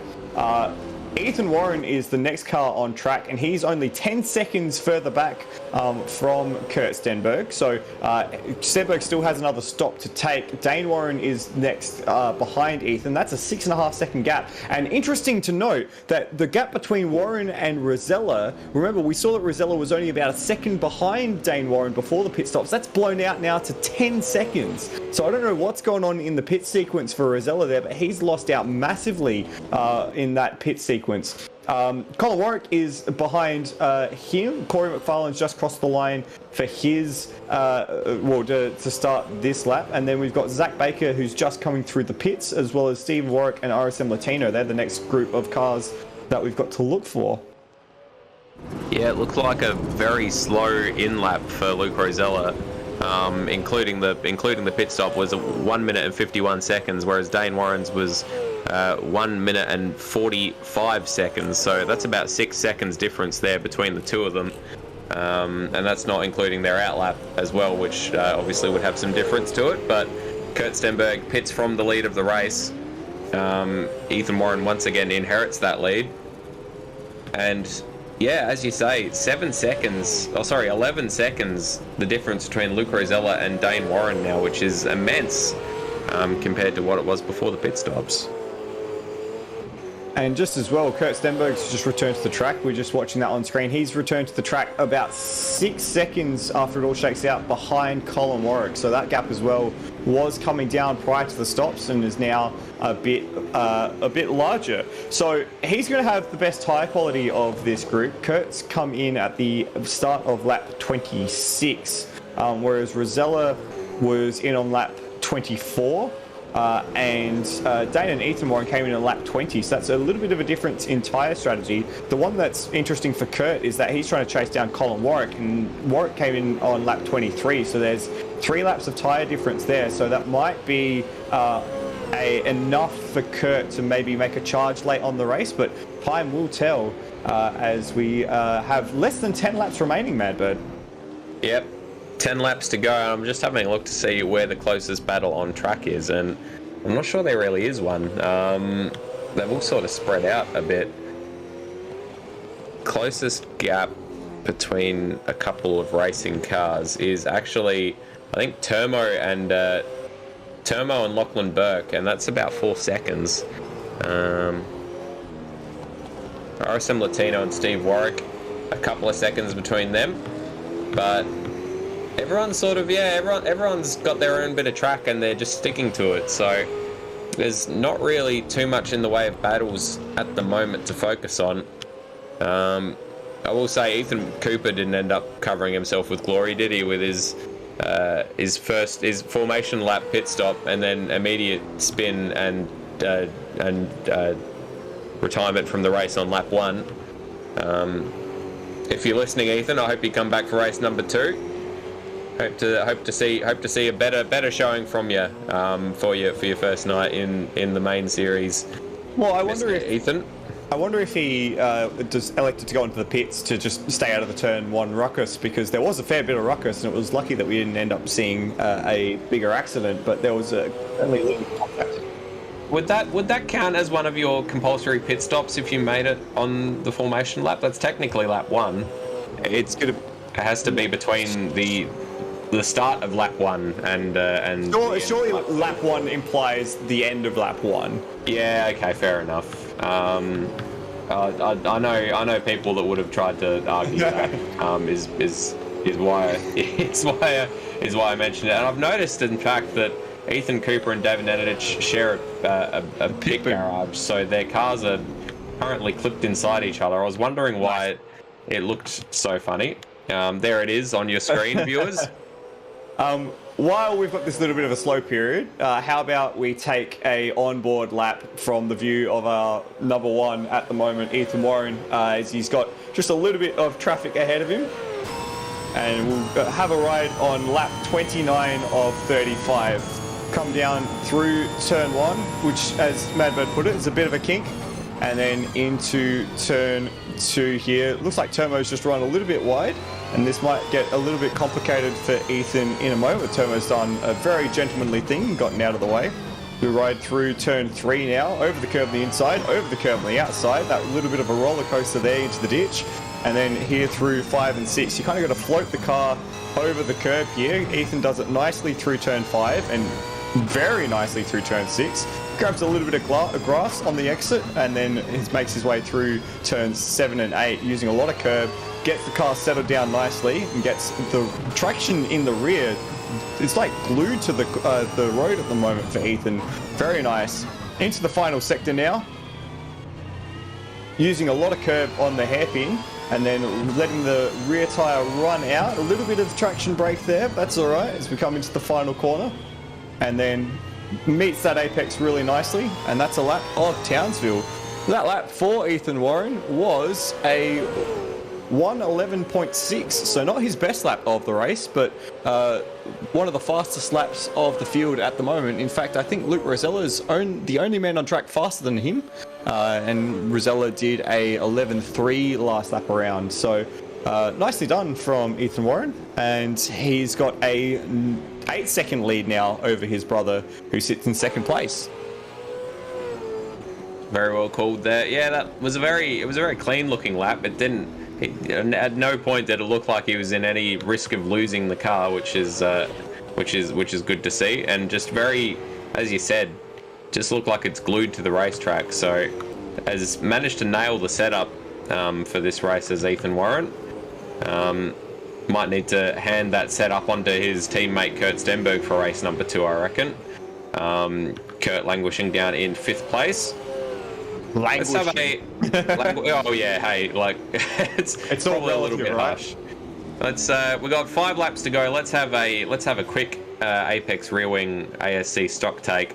We've got Ethan Warren currently leading the race from Dane Warren, about 9 seconds between the two of them.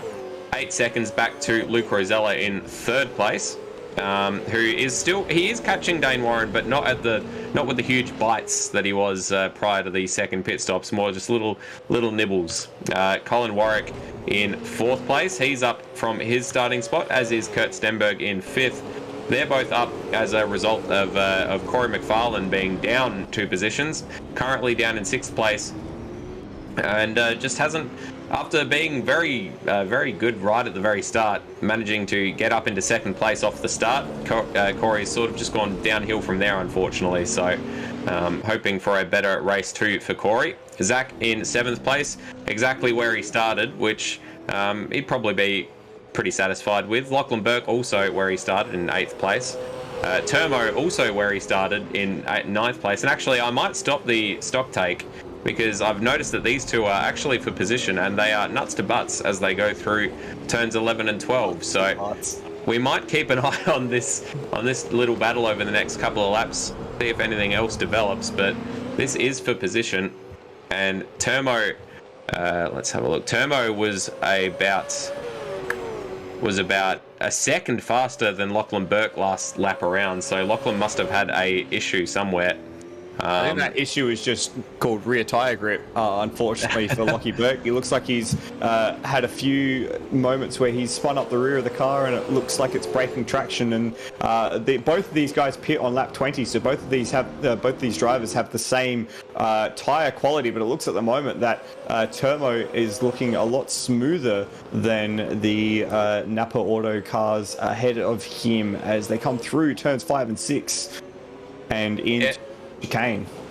Doesn't take too many lockups to really eat into the tyre performance, so you can see how much Turmo closed up there going through turns 7 and 8, and he just seems to have a lot more control over the car as they come on down into turn 11. The last couple of corners of the track is setting himself up for a good amount of slipstream down the start-finish straight. If he can hang close enough through the last corner, takes a much tighter line. And we're just getting a great view from Turmo's perspective of Lockie Burke breaking traction at the rear through turn 11 and 12. Didn't quite get the good enough run out of turn 13 to make that run up the main straight, unfortunately for Turmo. So he'll have to sit in the wings again. It looked like Burke was just going a little deep that time around, but it was just a difference in line. But these guys got to get a bit of a motor on. They're actually a lap down from the leader at the moment, which means that they've only got 2 laps left. It snuck up. So there is Dane Warren in the background. So Ethan Warren is ahead of these two, which is why second place man Dane Warren is behind them. And the gap now 13.5 seconds between Dane Warren and his brother Ethan. So really has been Ethan's race so far tonight, and Luke Rosella, that gap between Luke and Dane down to about 5 seconds. So I don't know if Dane's setup just starts eating his tyres after a little while, but he seems to lose pace very quickly when he does, goes off a bit of a cliff, and that gap now down to 5 seconds between Dane Warren and Luke Rosella. Only a couple of corners as we see Turmo having another go, going very wide at the last corner. He just got a little too deep there, did Turmo. Just a quick note on Dane. He's struggling in the middle sector. He was 1.4 seconds slower than Rosella last lap around. So that's something we might have to just keep a bit of an eye on, just to see if that keeps happening. That time, again, 1.4 seconds. So not quite quick enough for Rosella to be able to make the move, but it's going to be uncomfortable pretty quickly. Yeah, we've got 1 3/4 laps or thereabouts remaining in this race. That gap now down to about 4 seconds between Dane Warren and Luke Rosella. And I hope someone's mentioned to Liam Budd that he's going to take 2 pit stops just quietly, because this is the last lap that he's got a chance to do that. And if not, he's going to lose out on what should be a pretty good result for old Liam, old Bud. Old Liam, old Bud, as he's currently getting blue flags for being in the way of Luke Rosella. So Luke would be wanting him to get out of the way quick sticks, and he's failing to do that, which Luke Rosella will be rather unhappy about. especially considering the pace that he had closing in on Dane Warren. And maybe a little bit rude there from Luke, but honestly, I could understand the frustration that had been building up. And Liam says, "No, I don't think I will take my second compulsory pit stop. I've decided that second pit stop is optional," and has continued on despite the fact that he needed to do that. So, unfortunately, I imagine that'll be a DQ there for Liam Budd, who has had a pretty decent race in terms of his finish, but that'll happen when you don't spend 38 seconds extra in the pits. We are on 10th place. We are on the final lap, just by the way, and we've got Ethan Warren coming into the final sequence of corners. It really has been a stellar performance from Ethan tonight. He got the whole shot and managed to basically drive away. He withstood a little bit of pressure from his brother, but had his run of it the whole night. So race 1 tonight at Townsville goes the way of Ethan Warren for Trans-Tasman Racing, and stellar drive, and congratulations. Yeah, and we've had a pass for second place in the last couple of corners. Luke Rosella snuck through on Dane Warren. I was about to say it was so close yet so far for Luke Rosella. He was about 1.4 seconds behind, and then looked like Dane just had a shocking run through turn 11, and Luke managed to sneak right up the inside and got that second position. So Dane losing out from second to third in the last corner. Let's see a replay of that. Just goes so very deep and actually hits the wall a little bit. Luke barely manages to pull up in time and steals that position. So I want to know what's going on. We're gonna have to, I'm making a note to ask Dane what was going on with his setup in race number 1, because his car just seemed to have no tires towards the end there. But very well done to Luke for closing that gap down and getting the position done right at the very end. I reckon Dane might not have swapped tyres actually at his second pit stop. Yeah, maybe that's how he gained that advantage. We saw that massive time advantage he had after the second round of pit stops, and he's now getting pushed home by Colin Warwick, so potentially didn't take nearly enough petrol either. But none of this to take away from Ethan Warren's masterclass performance in race number 1, coming home in first place by about 20 seconds in the end. So barnstorming run for Ethan Warren. Luke Rosella second, as we said. Dane Warren third. Colin Warwick came home in fourth, which he'll be happy about, with Kurt Stenberg fifth. Cora McFarlane in sixth place. Zach Baker in seventh. Lachlan Burke in eighth. Termo ended up not being able to take that position, still finishes in ninth, and Liam Budd finishes in 10th, but we imagine that will be stripped away, in which case Steve Warwick finishes in 10th place, which just enforces what we've been saying. He's Mr. Consistency for Steve Warwick, getting top 10 finishes all over the place. Just quickly on the Lockie Burke Termo battle, we saw that I saw that in just the foreground as Rosella and Warren were coming across the line. The gap at the line was 0.2 of a second. They drag raced each other out of the final corner, and Burke just managed to hold on. So action all the way up and down the field in the latter stages of that race, and we can't escape Townsville without some late drama, can we, Madbird? It seems that way, which raises the question of why do I keep forgetting that I've commentated it. But I suppose we'll see next year whether I remember this, and perhaps the last second to last corner dive by Luke Rosella. Well, it wasn't even a dive really. The second to last corner overtake by Luke Rosella. Maybe that'll stick in my memory a bit more than previous races around the Ville, as I'm deciding to call it. Oh, I don't like that. We've got our good friend from Apex Rear Wing, Roadhog, made a track once called Place City Circuit. And it was called Place City because he was telling some American friends that there's a town in Australia called Townsville. And they were like, "Oh, that's like Townsville. That's like having a place called Place City." And so he made an excellent racetrack with that very name. So a lot of mockery about the name Townsville, and richly deserved, I feel. Wow, you're making plenty of friends tonight, aren't you, Madbird? Yeah, I'll I don't know anyone from Townsville as far as I know, and if I do, well, you know, they'd have to come over here anyway. So they're probably too busy snorkeling or snorting. If you listen to Woozy in our chat. Oh gosh. My goodness, though, that race sort of snuck up on us. We were talking with 10 laps to go. Oh, we don't really have too much to talk about. All the battles have eased off, and then it all happened in a rush right at the very end. It is a bit like that with some of the longer endurance races. You kind of go through this little bit of a meandering period in the middle where everyone tries to sort their own race out, and then all of a sudden they start converging in weird spots. So I think Lockie Burke and Turmo should get an award for kind of incentivizing that last period of the race. And then whatever happened to Dane Warren really threw the cat amongst the pigeons in the very end of the race.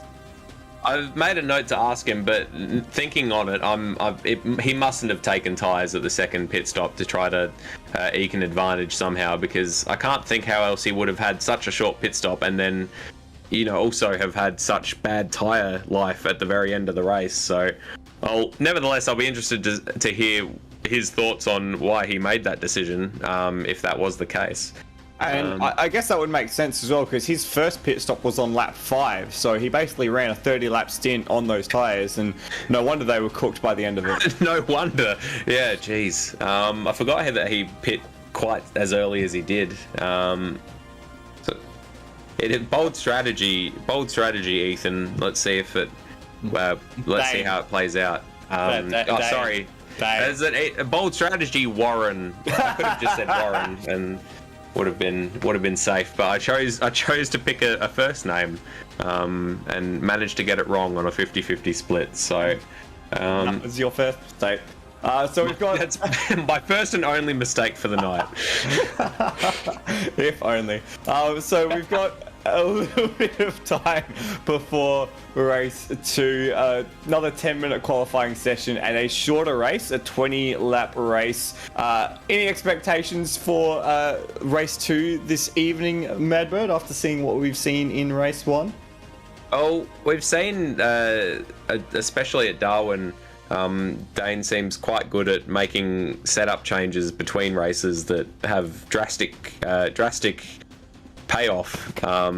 So I would expect him to do some tweaks and find a few tenths here or there or something and make it a bit more of a fight in race number 2. So hopefully that is the case, because as much as we've sort of been like, Dane just trotting off into the sunset for most of this season, that race it was sort of Ethan just trotting off into the sunset. So if we can get a battle like we saw for that one lap where they were side by side, if we can get that for most of the race, then we'll be laughing. But I reckon I would expect to see Corey McFarlane as well with a bit of a better run in race 2. I expected him to be up there for a bit longer than he was, and he seemed to just sort of fade towards the end of the race. So hopefully he can take the fight to the front runners a little bit more. Well, it seemed that he got a great start from his qualifying position, but he didn't have the outright pace of those around him. Once Rosello snuck his way through, he was gone. Once Warwick snuck his way through, he was gone. And same thing for Kurt as well. So I wonder if he maybe has a really good qualifying setup and something that helps him get off the line really quickly, but he's not quite got the same pace as those around him. I was a bit surprised that Kurt struggled as much as he did, especially after those pit stops. It just seemed that he wasn't in the same sort of pace bracket as those around him. Yeah, which usually Kurt has sort of been like best of the rest after the Warrens this season, so he was definitely amongst the pack this time around, which was good to see for us, but probably not encouraging for Kurt, as we've got the information once again. There you can see the previous form of Kurt. 3 poles the last time we visited Townsville and 1 win, so definitely not the same Kurt Stenberg we're seeing tonight. Although we didn't have the Warrens, I suppose, last year, which was probably a big part of that as well. So it looks like we're underway for qualifying 2, another 10-minute session of qualifying tonight.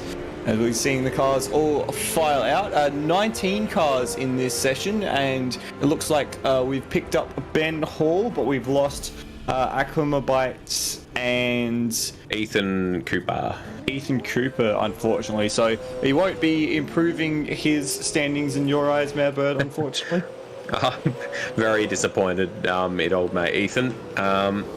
As Ben Hall did try to join for the first race, I think, as Dane Warren, very eager to be ahead of Colin Warwick on this outlap, makes an overtake through turns 5 and 6 on the outlap.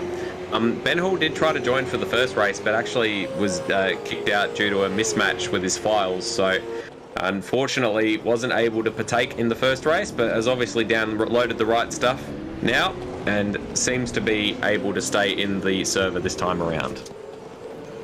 So we've got eyes on Dane Warren as he takes the very wide entry into the final corner to try and set up the run down the main straight on his first flying lap, and the first flying lap of the session down this long main straight into turn 1, spotting the braking zone for turn 2, hits it just past the 150 board, gets it all pulled up. Very nice run through that first corner, just nicks that first curb, then hugs the left-hand side of the wall to open up the entry for turn 3 rather. Uses all the curb on the entry and exit, and then there's this run over the bridge into turn 5 and 6.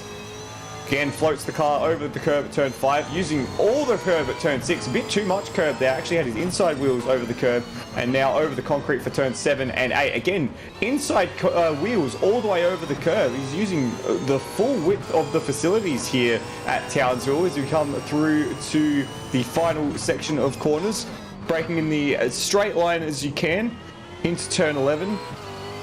A little bit of oversteer on the exit as he brings up the power through turns 11 and 12, and then into turn 13. We saw him make a mistake here in qualifying 1. No such mistake this time around. Dane Warren will set the first benchmark in this session, and it is a 1:10.9. So not the outright pace that we were seeing in the first practice session, but of course the track has been scrubbed in the interim, so not as much grip down, and it's not quite as fast. Ethan Warren, though, doesn't matter to him. He goes to the top, a 10.4. That's impressive.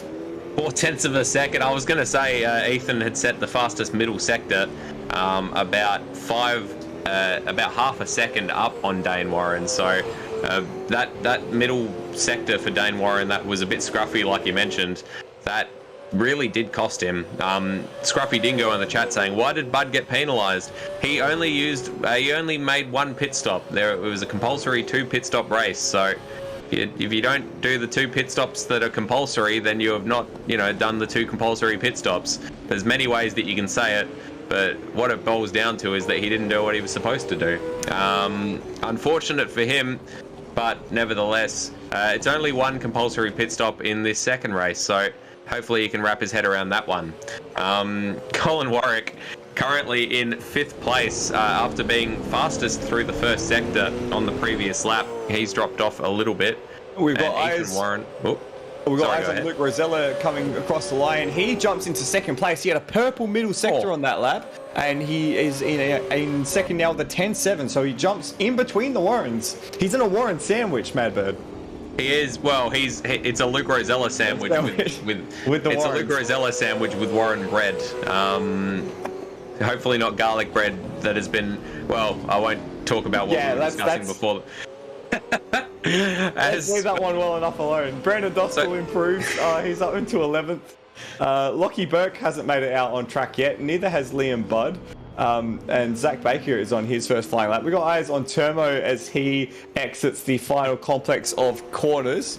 A decent first sector for him, not so good in the second sector as we come across the line. Let's see where he ends up on this lap. And it's an improvement, but not in position, unfortunately, for Termo. Still a little ways to go to get onto the tail of Ben Hall, who's the best of the rest at this point, sitting in 6th place behind the very far off in the distance top 5. Yeah, good showing from Ben Hall so far in that Luke McHugh Racing livery with the what's the word I'm trying to say? the tribute to Luke McHugh on his bonnet. So good showing from Ben Hall. As I've managed to mess up my cameras, there we go. Figured it out.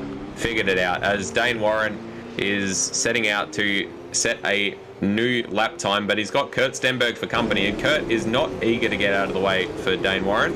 As I say that, he gets out of the way for Dane Warren. We're gonna watch Steve Warwick come across the line, set his lap. Let's see how he goes. He doesn't improve this time around.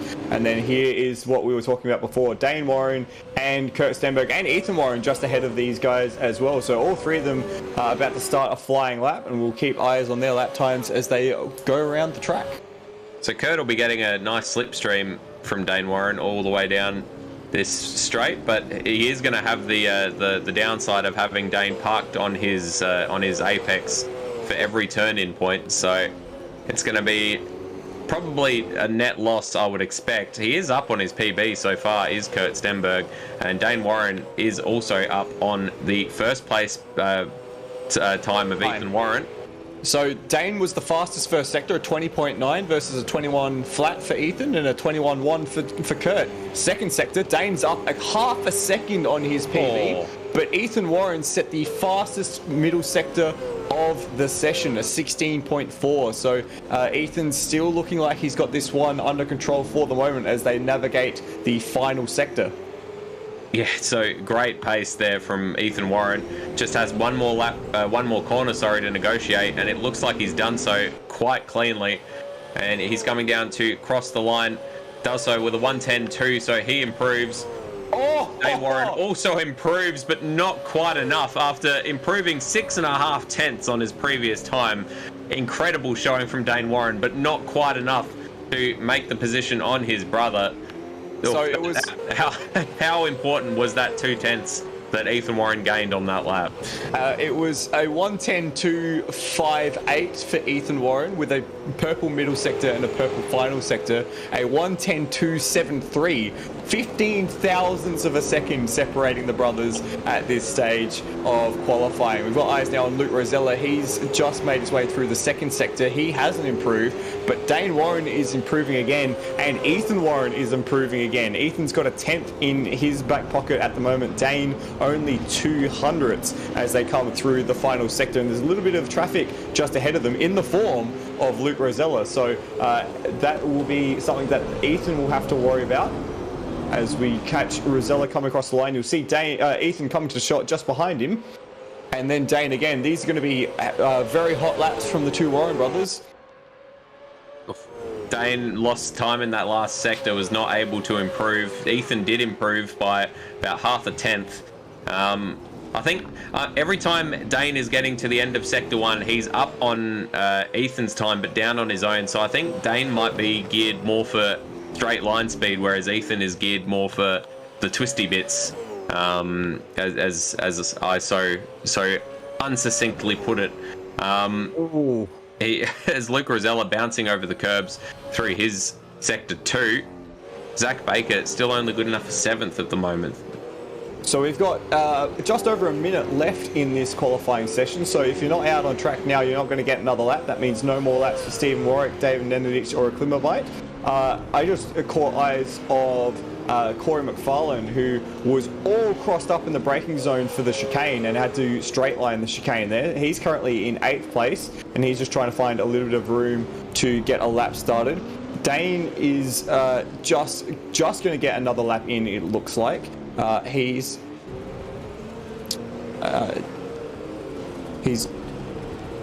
in fact, Ethan coming into the pits. Dane is continuing around though to try to set a lap that will overtake his brother. Remains to be seen if he's able to do it. Kurt Stenberg just behind him in the other Trans-Tasman racing car. So we won't see down in 4th place. So we won't see any improvement from Ethan. He's set the benchmark. It's now up to Dane whether or not he can make it as he comes through turn 2 and turn 3. Let's see the sector time, and he's down. It's not exactly where you want to be at the end of the first sector if you're trying to chase a pole lap.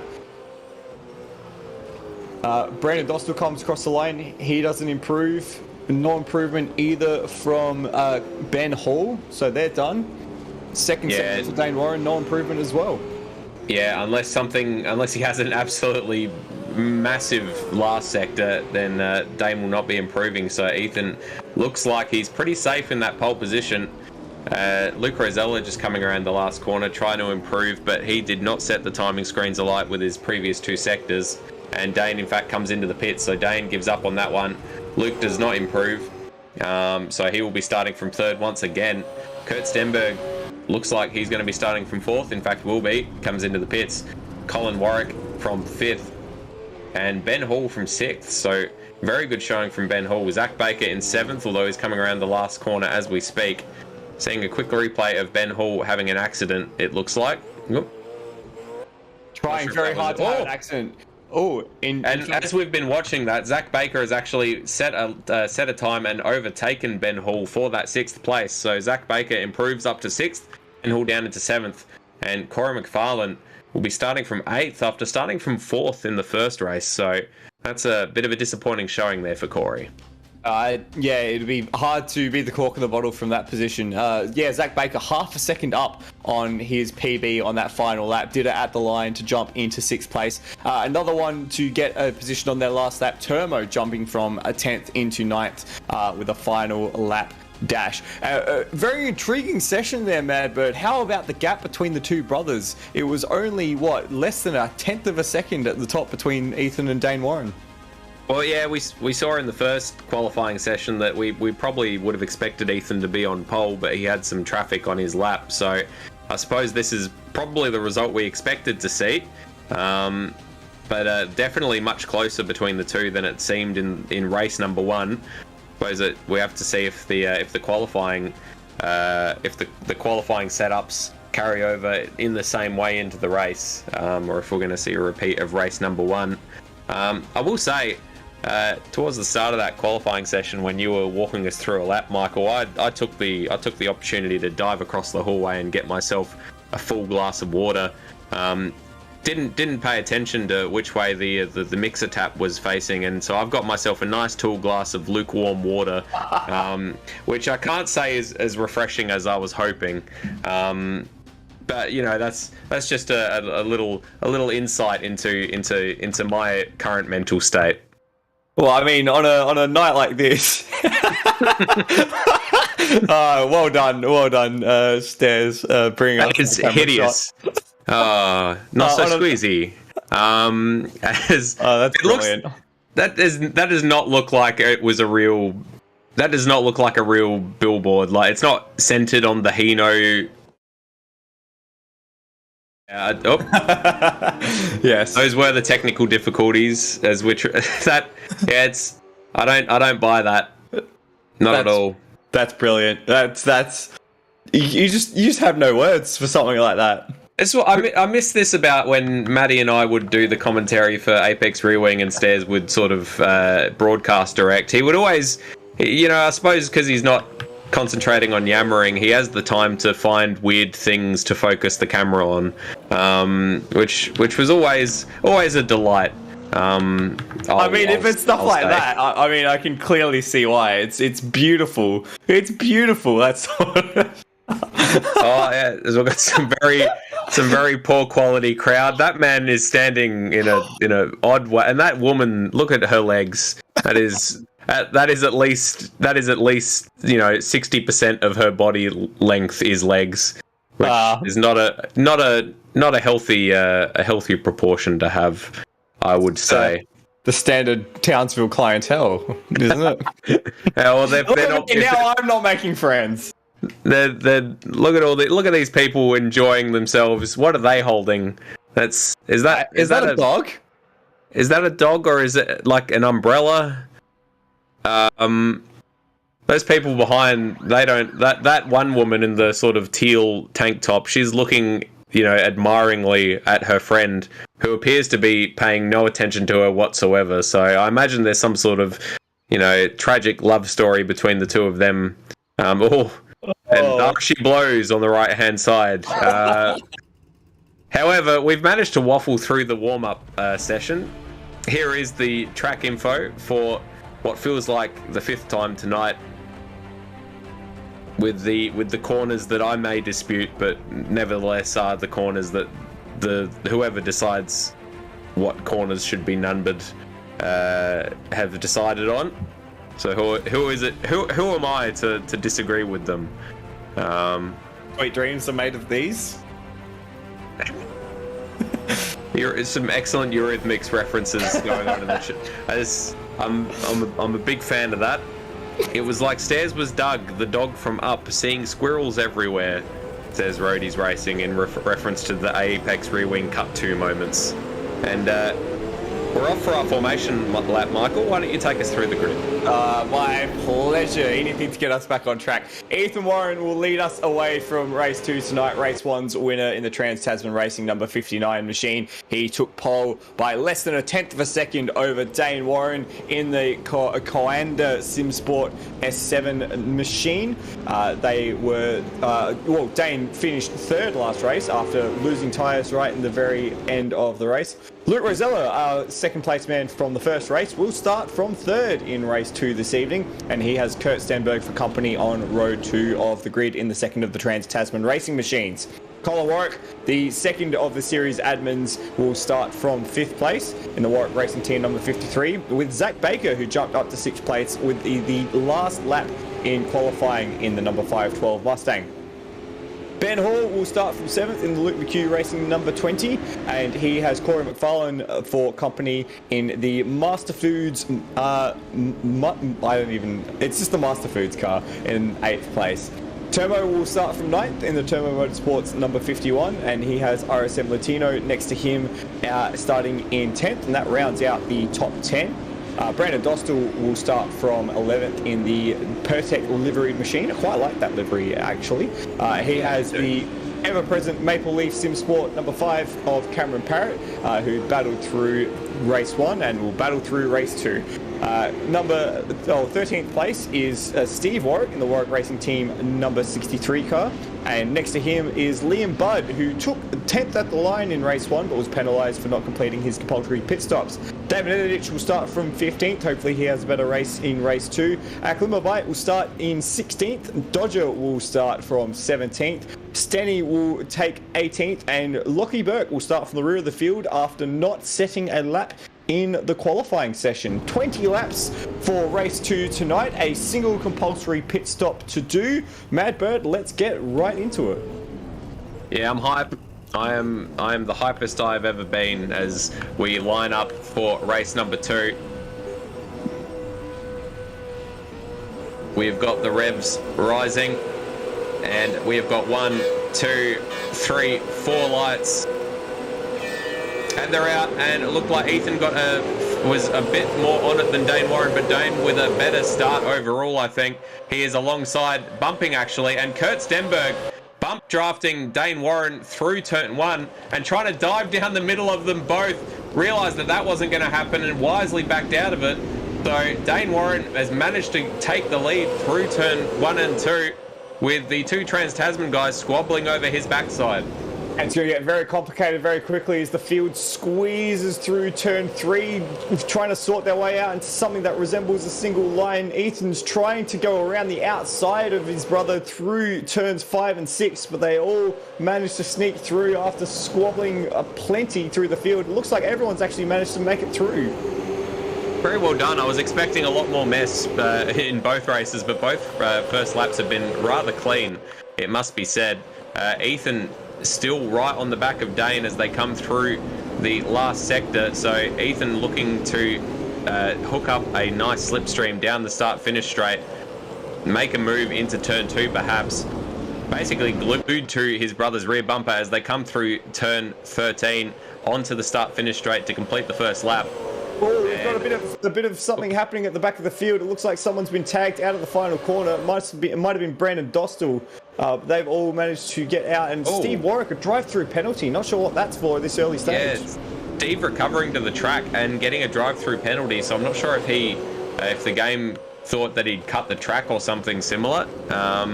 But that's very unfortunate for Steve. Oh, as we see a bit of a bump there for Dane Warren going over that curb that we keep pointing out. It's big hefty drop from the curb to the tarmac, and Ethan Warren just glued to the rear bumper of Dane Warren at this moment, coming through turns 7 and 8. So Here is a replay of Steve.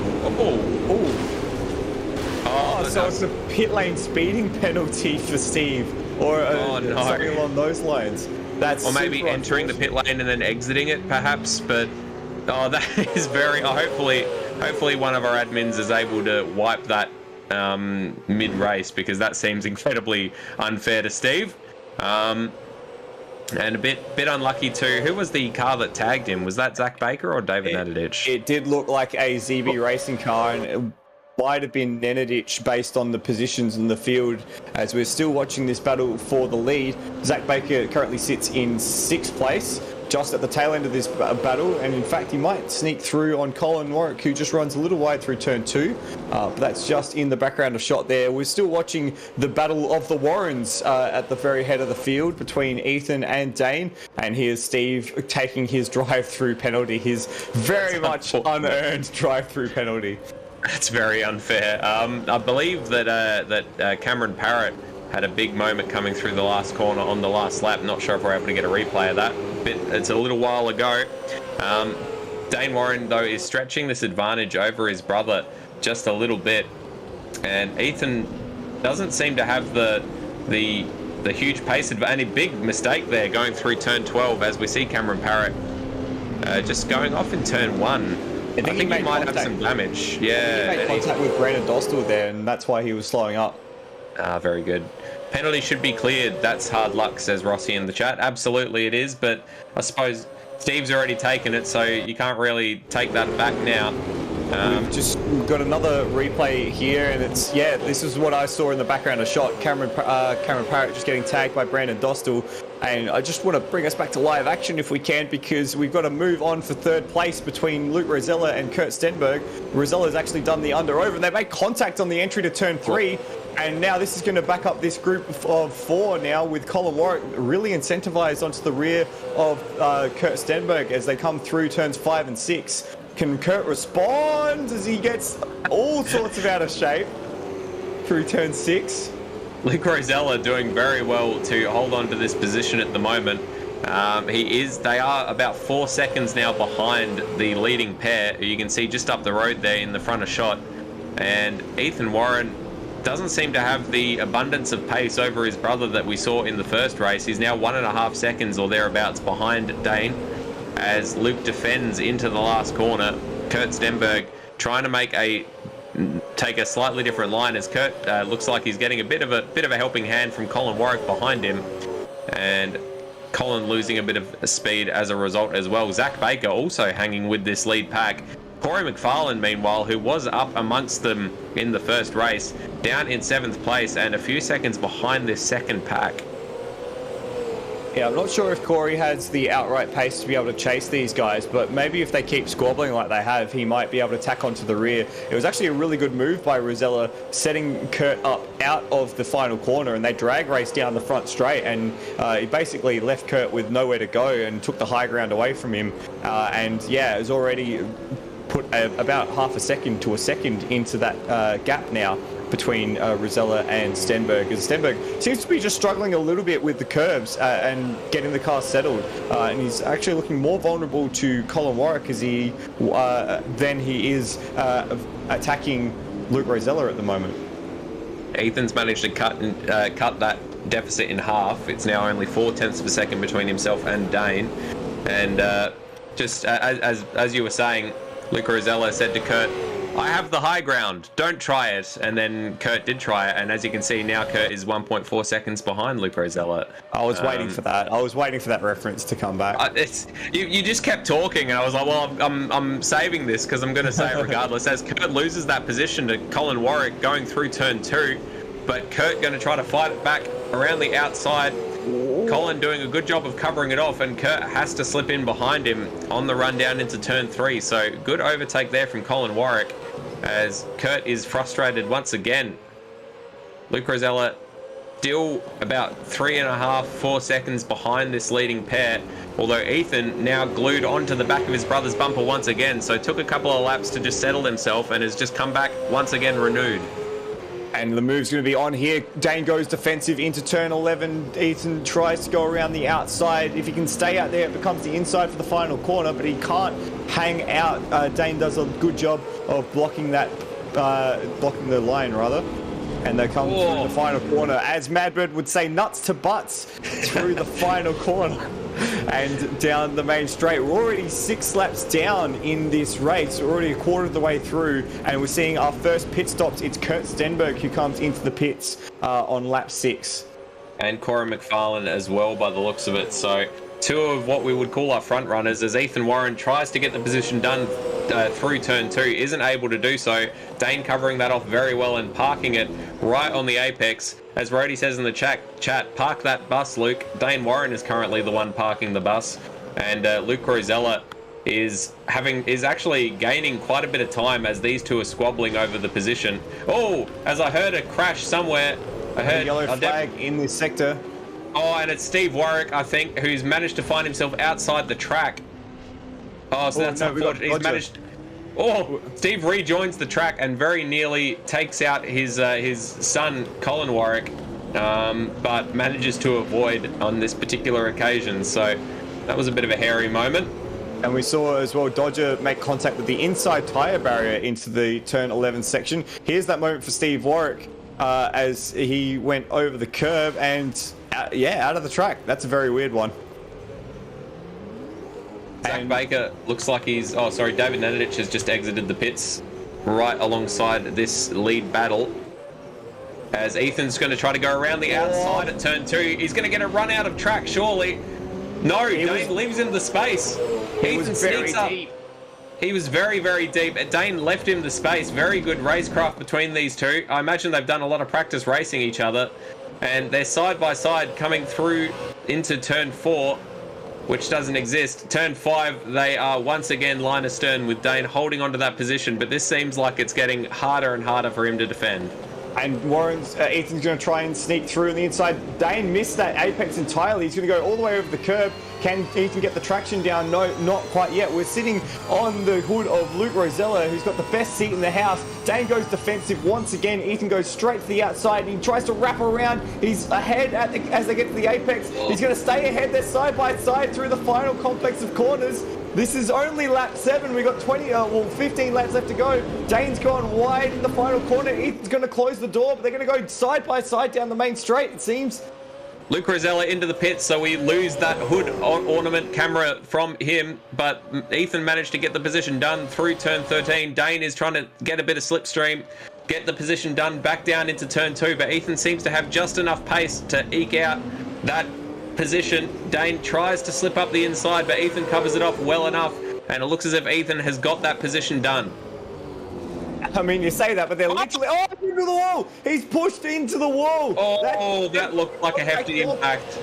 That's definitely contact there. Ethan was slow at the apex, and Dane just kept his foot in it and moved Ethan into the wall. That's not exactly what you want to see at the head of the field, but blimey, is it exciting.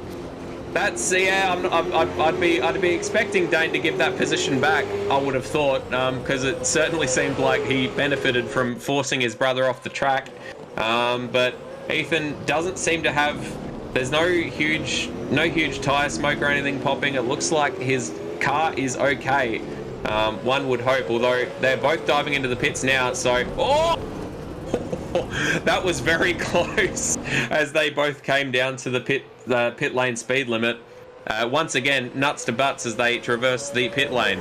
And Colin Warwick, on your camera, he assumes the lead of the race with Zach Baker right behind him.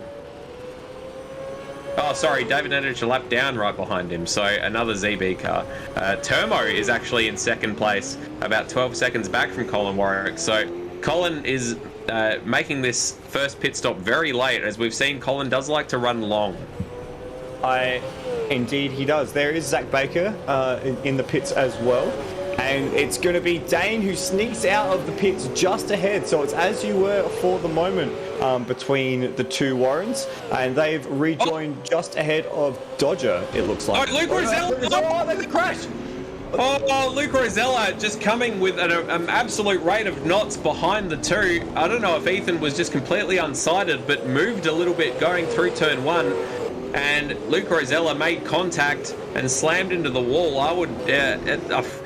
it's hard to call blame on that one, but I'd say Ethan probably should have been a little bit more awake as to in terms of who was coming up around him. Colin Warwick now pits out of the lead. So I think that is everyone of our front runners. Turmo and Liam Budd and Cameron Parrott still to pit, as is Ben Hall, Brandon Dostal, with Dane in the provisional lead of the race. But goodness me, Ethan Warren now with Luke Rosella to worry about. Luke, with a very good run out of his pit stop by the looks of it, has managed to close up a huge amount of time on these two.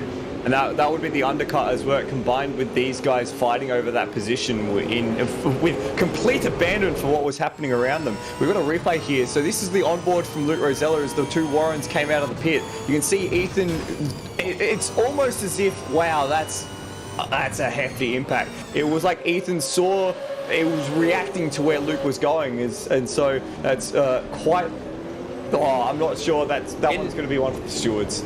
In fairness, I think Ethan was just sort of following the racing line, and Luke was trying to throw it up the inside of a wedge that was going to be closing very rapidly. So, and I reckon race that seemed pretty ambitious for Luke to be flinging it up the inside of that particular kink. But I've come down on the wrong side of these before, so I'm gonna keep my mouth shut. I think. It looked to me that Ethan was reacting to where Luke was trying to put his car. So that it's okay to make one move, but when you're trying to react and move your car, especially with that sort of speed differential, I don't think that's. That one needs to have another look, I reckon. Looks like Daniel Cox agrees with you, saying that's a penalty in the chat, and Rhodey saying that Ethan clearly has a death wish. Also, Rhodey, must be said, absolutely called it. Luke's going to get the undercut with the way this battle has gone, he said, just before the two Warrens pit. So we should have been paying more attention to the chat. We would have had an inkling that was coming. But Ethan now about a second behind his brother, with Liam Budd still in the lead. Hopefully he's got the memo that he needs to make a pit stop this race. Or otherwise he might be facing down another penalty. And just quickly as well, Madbird, great showing now from Corey McFarlane, who seems to have gained something by taking that early pit stop. He's got the undercut to really work for him, because he's on the tail of Kurt Stenberg and Colin Warwick as they're fighting over 5th place. So that's a net gain, because we made mention that he was quite a ways away from that lead battle before making that pit stop. Yeah, absolutely, very good. Maybe just a very timely pit stop, managed to come out into some clean air and has managed to pump in some laps and found himself right on the bumper of Kurt Stenberg, as you say, and Kurt seeming to struggle a little bit going through that corner. Keep watching. Liam Budd coming to the pits now, so he's fulfilled his compulsory pit stop requirements for this race. I will eat my shoe if Luke gets a penalty for that, says Rossi. I don't think people were suggesting that Luke should get a penalty. But nevertheless, I sort of hope he does now, and then we can see Brendan Ross eating a shoe. What sort of shoe? That would be soul crushing, says our friend Stairs. Absolutely disgusting. Ethan Warren. Sorry, go ahead. I just want to take a little bit of a sidebar. Ben Hall was at the tail end of the top group prior to the pit stops. He's actually now down in 12th after the pit stops were shaking out. He had a very slow lap, a very slow final sector in between everyone taking their pit stops. So I wonder if he's had an off or has been involved in some malarkey, because he has dropped down 5 places from where he started.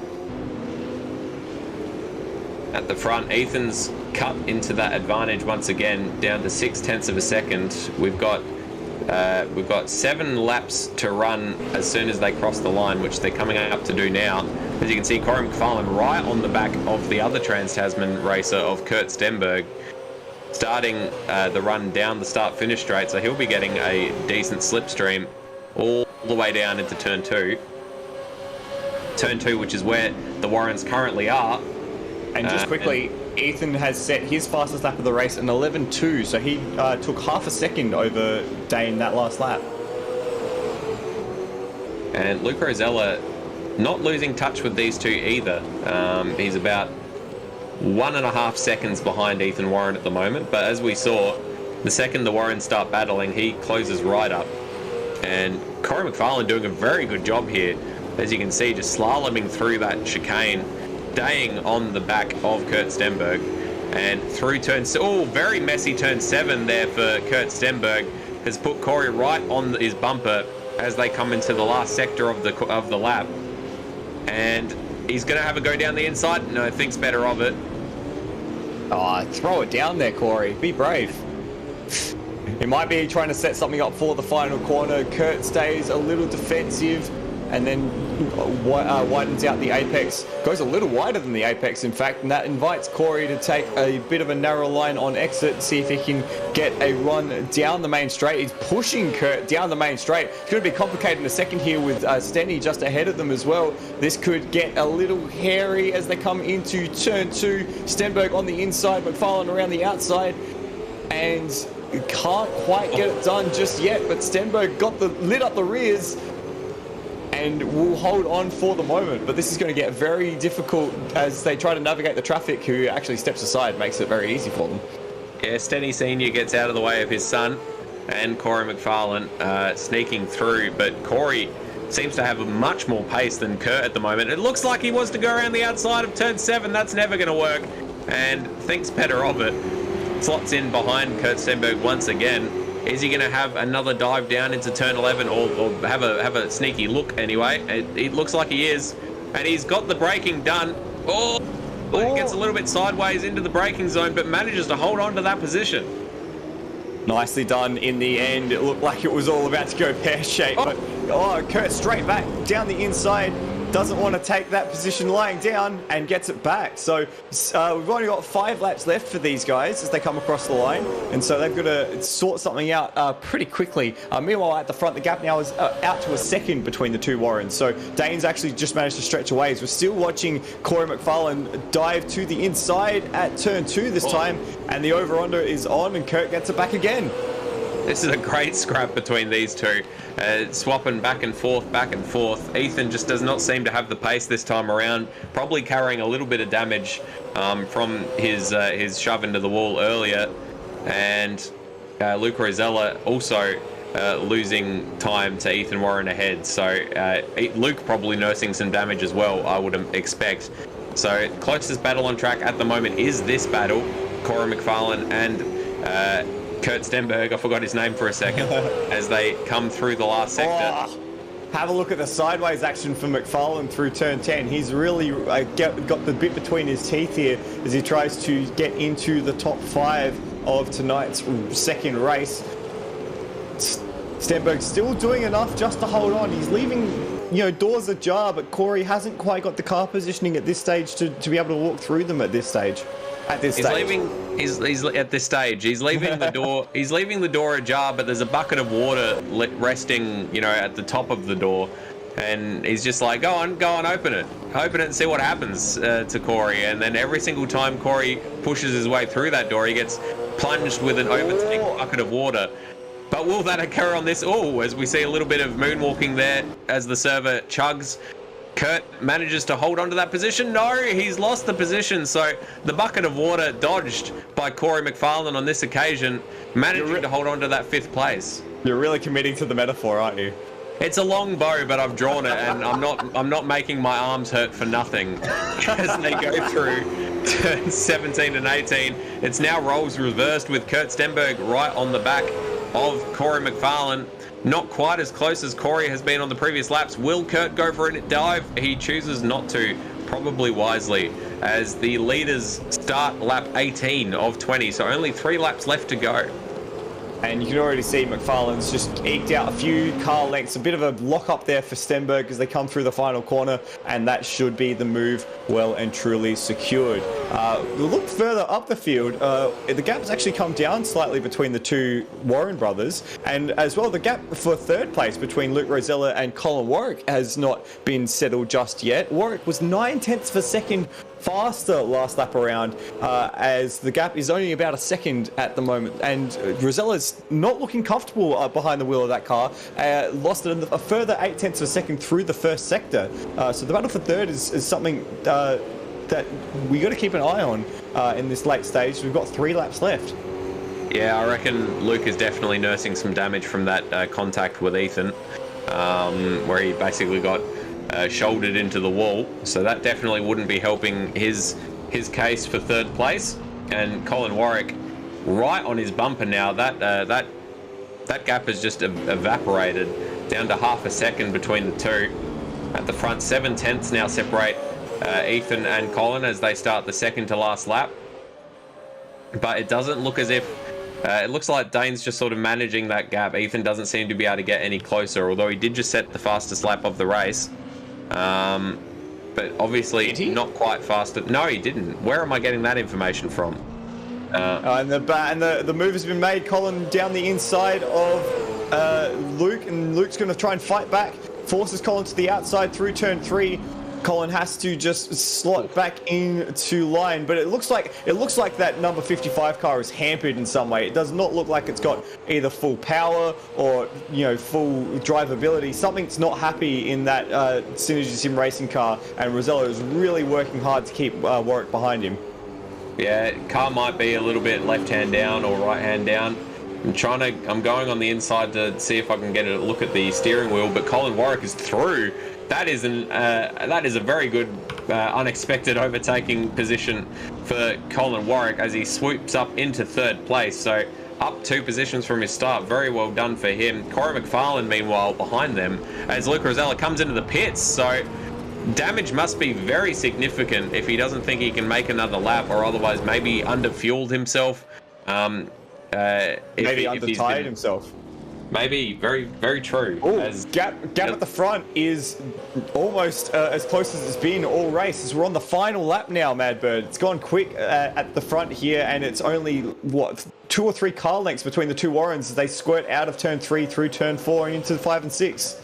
There's not really many overtaking positions, but opportunities between here and the end of the lap, though. I don't know if Ethan can get any job done, as I'm sure he could be creative and find somewhere to turn it into an overtaking opportunity. But it looks like he's at a messy few corners. He's losing a couple of car lengths to his brother. Dane seems to be comfortable as they go into turn 11, and I think that is pretty much job done. Dane returns to the top step of the podium. Do a deeper squally, throw it down. No, he does. He makes a sensible decision there, sits behind, and it will be Dane Warren who will sneak home to take the second race this evening ahead of Ethan. And it was a battle all the way through the race that sometimes got a bit heated in places. Third place will go to Colin Warwick. And then fourth place will go in the end to Corey McFarlane, who manages to hold off Kurt Stenberg for the last section of the race. Yeah, very well done to Corey McFarlane, who came under a significant amount of pressure. Zach Baker ends up coming home in 6th place, so another solid top 10 finish for him. Lachlan Burke is going to come home in 7th after starting plumb last, so up 12 positions from his start is Lachlan Burke. An incredible run for the Napa Auto Parts car. Turmo is going to come home in 8th place. Luke Rosella in the end comes home in 9th, so big fall considering he was running in the podium places, and I imagine there was some damage that had something to say with that. RSM Latino rounds out the top 10 with Ben Hall in 11th, Liam Budd in 12th, who did remember to take his compulsory pit stop, so he will hold on to that 12th place. Cameron Parrott in 13th. Brandon Dostal is going to come home 14th place. And Stenny, Stenny finished in 15th, and luckily he has already finished because he just lost his bonnet. Getting, flung all over the track. What happened here? Let's have a look at this replay as we've got a bit of bumper cars action in the background. Did he try to do a burnout? I think he tried to do a flick spin for no reason in a part of the track that wasn't really wide enough. Just to round out the other finishes, David Nonich 16th, Steve Warwick 17th, Acclaim by 18th, Dodger in 19th, and rounding out the runners. Dane Warren, though, returned to the top step of the podium. And he did it the hard way in that second race tonight. Had to fight the whole way through with Ethan, but he managed to get the run off the start line that gave him the whole shot, that gave him the position to defend. And how interesting is that, Madbird? In both races tonight, we saw the guy who qualified in second and fourth get the better runs off the start line and overtake those in first and third. Almost as if getting pole position is a disadvantage here at Townsville.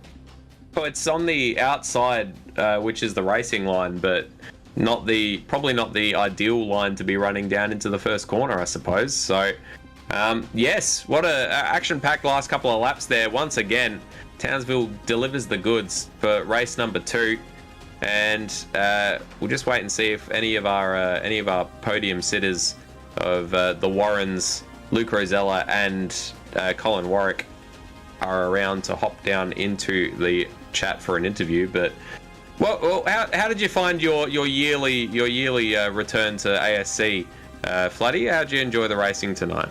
I love getting to commentate on ASC. It's always great action and great intrigue in terms of the strategy and the formats, but also it's awesome to commentate on a series with so many entries and with Stairs doing all the camera work as well. It's great to have a true professional doing all the hard work, and I just get to come on and talk shit with you. That's basically my outlook whenever I rock up for a commentary. Full stop. It's like Stairs has done all the hard work. He has to handle all the keyboards and stuff. I just jabber and try to make it at least vaguely car related. And sometimes not even that.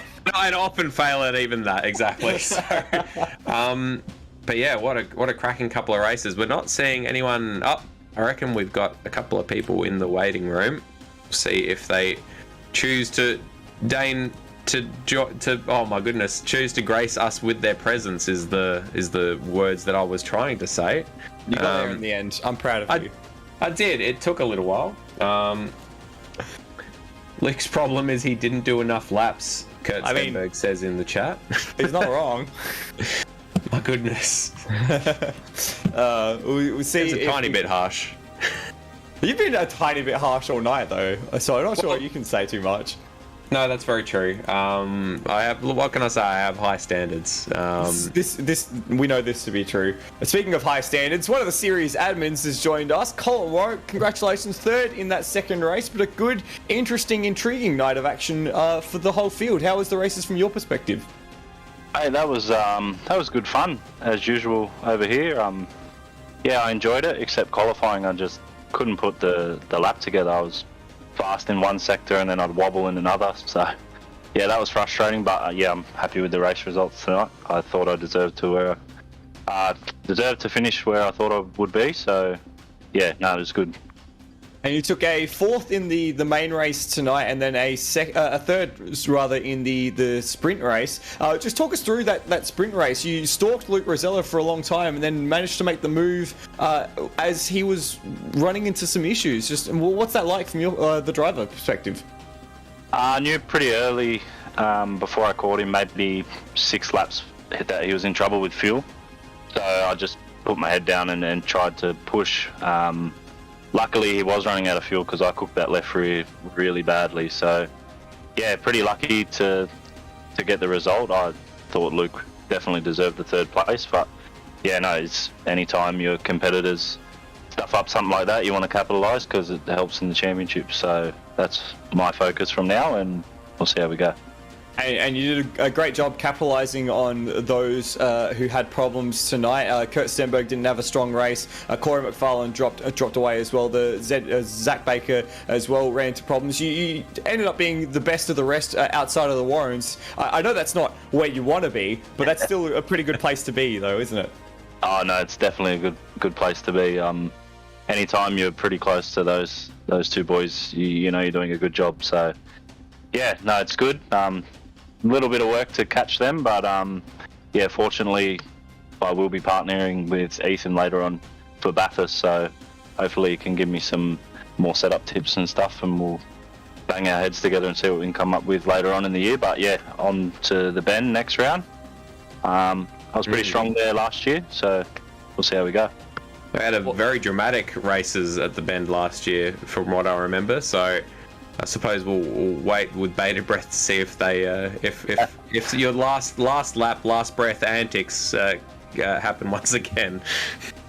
Yeah, hopefully. I mean, it would be a good spot to be battling for the lead again, but yeah, we'll see. Thank you very much, Colin, and congratulations on your 4th and 3rd places tonight. No worries, thanks, boys. In the midst of that, we've been joined by the whole gang. The whole gangs are here. So Matt, where do you want to start? All right, I'll start with, I've got Luke Rosella, I reckon, who finished 2nd place in the first race and was looking like he was going to finish on the podium in the second race as well, but for a late pit stop. Luke, excellent pace tonight, mate, especially in that first race. How'd you go tonight? Yeah, I mean, I just ran the setup we had last year, which is really good on tyres. So yeah, no, the long run pace was really good. Obviously, I didn't have the peak, pace of both Ethan and Dane. We're lacking about 4 or 5 tenths, but no, the strategy wasn't too bad in the first race. Course went longer than Ethan and Dane, and was catching Dane a little bit towards the end of the second stint, but I had to feel more in the last stint, so I gave up a few seconds to him, but I was happy with the 2nd place in race 1.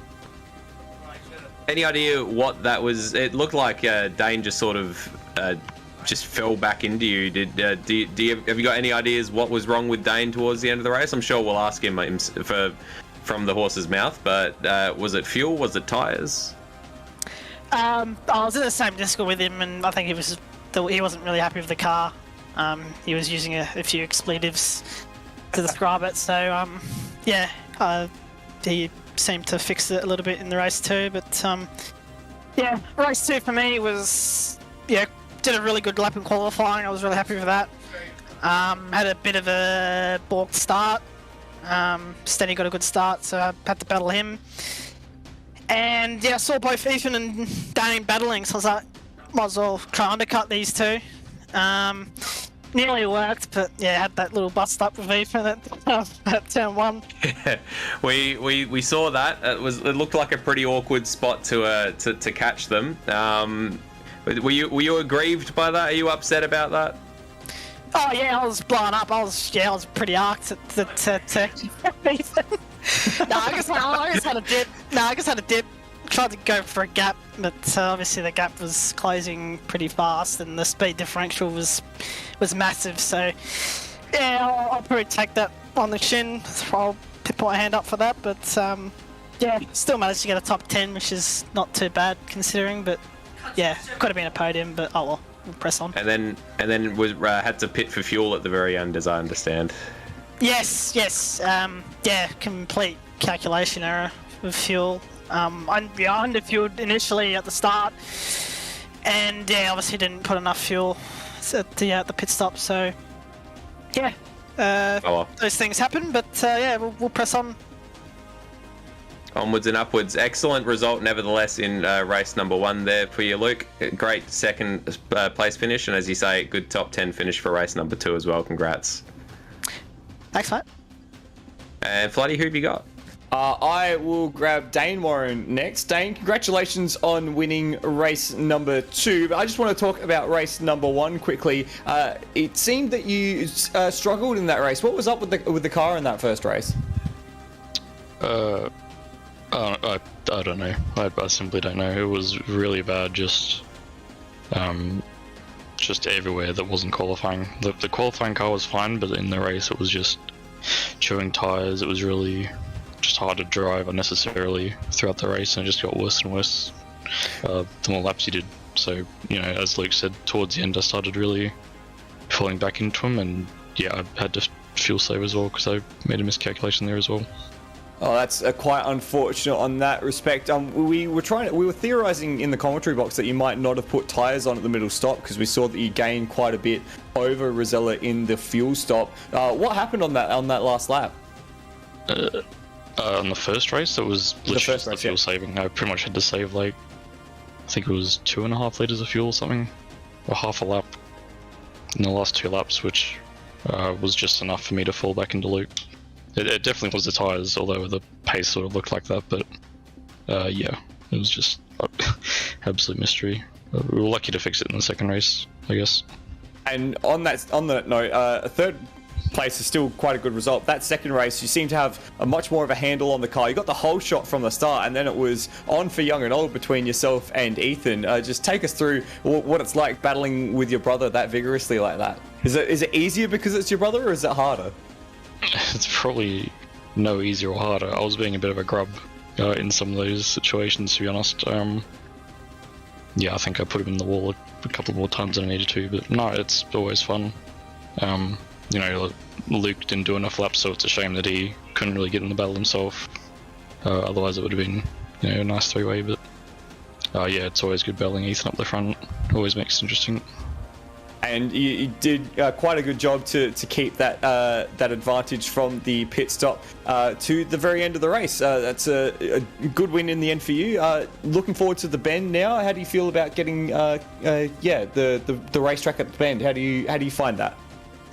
Well, yeah, it's in Adelaide, so it's a shithole. It's in the middle of nowhere. Literally half the people in this room are from Adelaide. That's right, I don't like the bend either, so... Yeah. I mean, there's not much to say about the bend unless it's a short layout. If it's a short layout, I'll have a good time, but yeah, that long layout is no good. Yeah, I actually might not be making next round due to commitments elsewhere, so we'll see. Hopefully I can, because I do enjoy racing the game still, but yeah, we'll see. Well, that's a shame that you might be missing it, but if you are there, all the very best, and congratulations on your double podium for tonight. Yep, sounds good. Thanks, lads. And Madbird, I'll give you Ethan to have a chat to. Yeah, congrats, Ethan, with your two podium position finishes tonight. First place in this first race and second place in the second race. That's a lot of ace sounds that I'm making in a row there. Congrats, excellent pace tonight. Looked like you were a match for Dane for most of it, and especially in the first race. Looked like you had far more pace than Dane. Was that just down to setup, do you reckon, or are you more comfortable here at Townsville? Yeah, we had a good night. Definitely wasn't expecting my pace. Sorry. Yeah. No, yeah, we had a good... Sorry, Luke's fucking... yeah, no, we had a good night. Setup was really good compared to the others, I think. We had a good base coming off Hidden Valley, so that definitely helped. Yeah, going up the pace of Hidden Valley, tyre life was good, so I'm like, yeah, we'll see how that goes here, and yeah, it definitely seemed to work, and happy to get my first win, obviously, and definitely had some good battles in both races, which is always fun. Yeah, absolutely. We heard from Dane that he reckons he put you into the wall a couple more times than he, quote, needed to in the second race. Anything that you're aggrieved about there, or was it all pretty much just Rubbins racing? Nah, it's just all racing. We all had a bit of fun, so that's what it's all about. We do it back to each other, so yeah, it's just the way it is. It's just racing. Yeah, it's all fun and games. And you've presumably you guys look like you can run very, very closely together for a long period of time without actually putting each other into a wall. So how much practice do you guys do together, if at all? Probably none, to be honest. Yeah, we just sort of... We got the racecraft from obviously racing and in Pesk and all that, so you learn all that in doing racing, so it's just nothing different to whoever you're racing. Yeah. Fair enough. Well, congratulations again on your 2 podium position finishes tonight, Ethan, and hopefully see you next time out at the bend. Yeah, you'll see me there, hopefully. Should be good. Haven't been there for a while, so yeah, see how we go. I don't think you've missed much. It hasn't changed. But nevertheless, Yeah, same opinion as Dane and all that. So yeah, it's a bit of a crap track.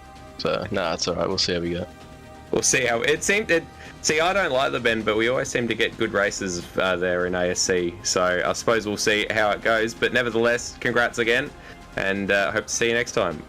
Yeah, thanks guys, and cheers for the broadcast as well. My pleasure as always. Well, I think that's about all we've got for tonight. Floody, it was lovely having you in the box again. Any closing thoughts? Apparently, I learned right now that I'm like the only person who likes the bend as a racetrack. Okay, that's there we go. That's something. I'm sure there are others. I'm sure the Shaheens are pretty keen on it after they spent however many million building it. Either way, I'm trying to think of anybody else. Oh, go sod all yourselves. Enjoyable night of racing. Townsville always delivers something unexpected. The first race tended to, meandered for a little bit in the middle, but then very quickly got interesting right at the very end. And then that second race was action aplenty in the top half of the field. So it was quite enjoyable to make my yearly cameo at Townsville. And thank you very much for having me on board, Madbird and Stairs.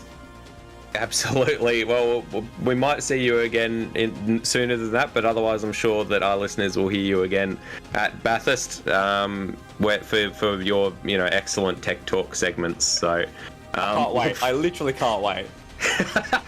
Look forward to that. He's got plans already. But in the meantime, thank you all very much for joining us. I have been Madbird / Liam Harrison. This has been Michael Zalavari / Floodman.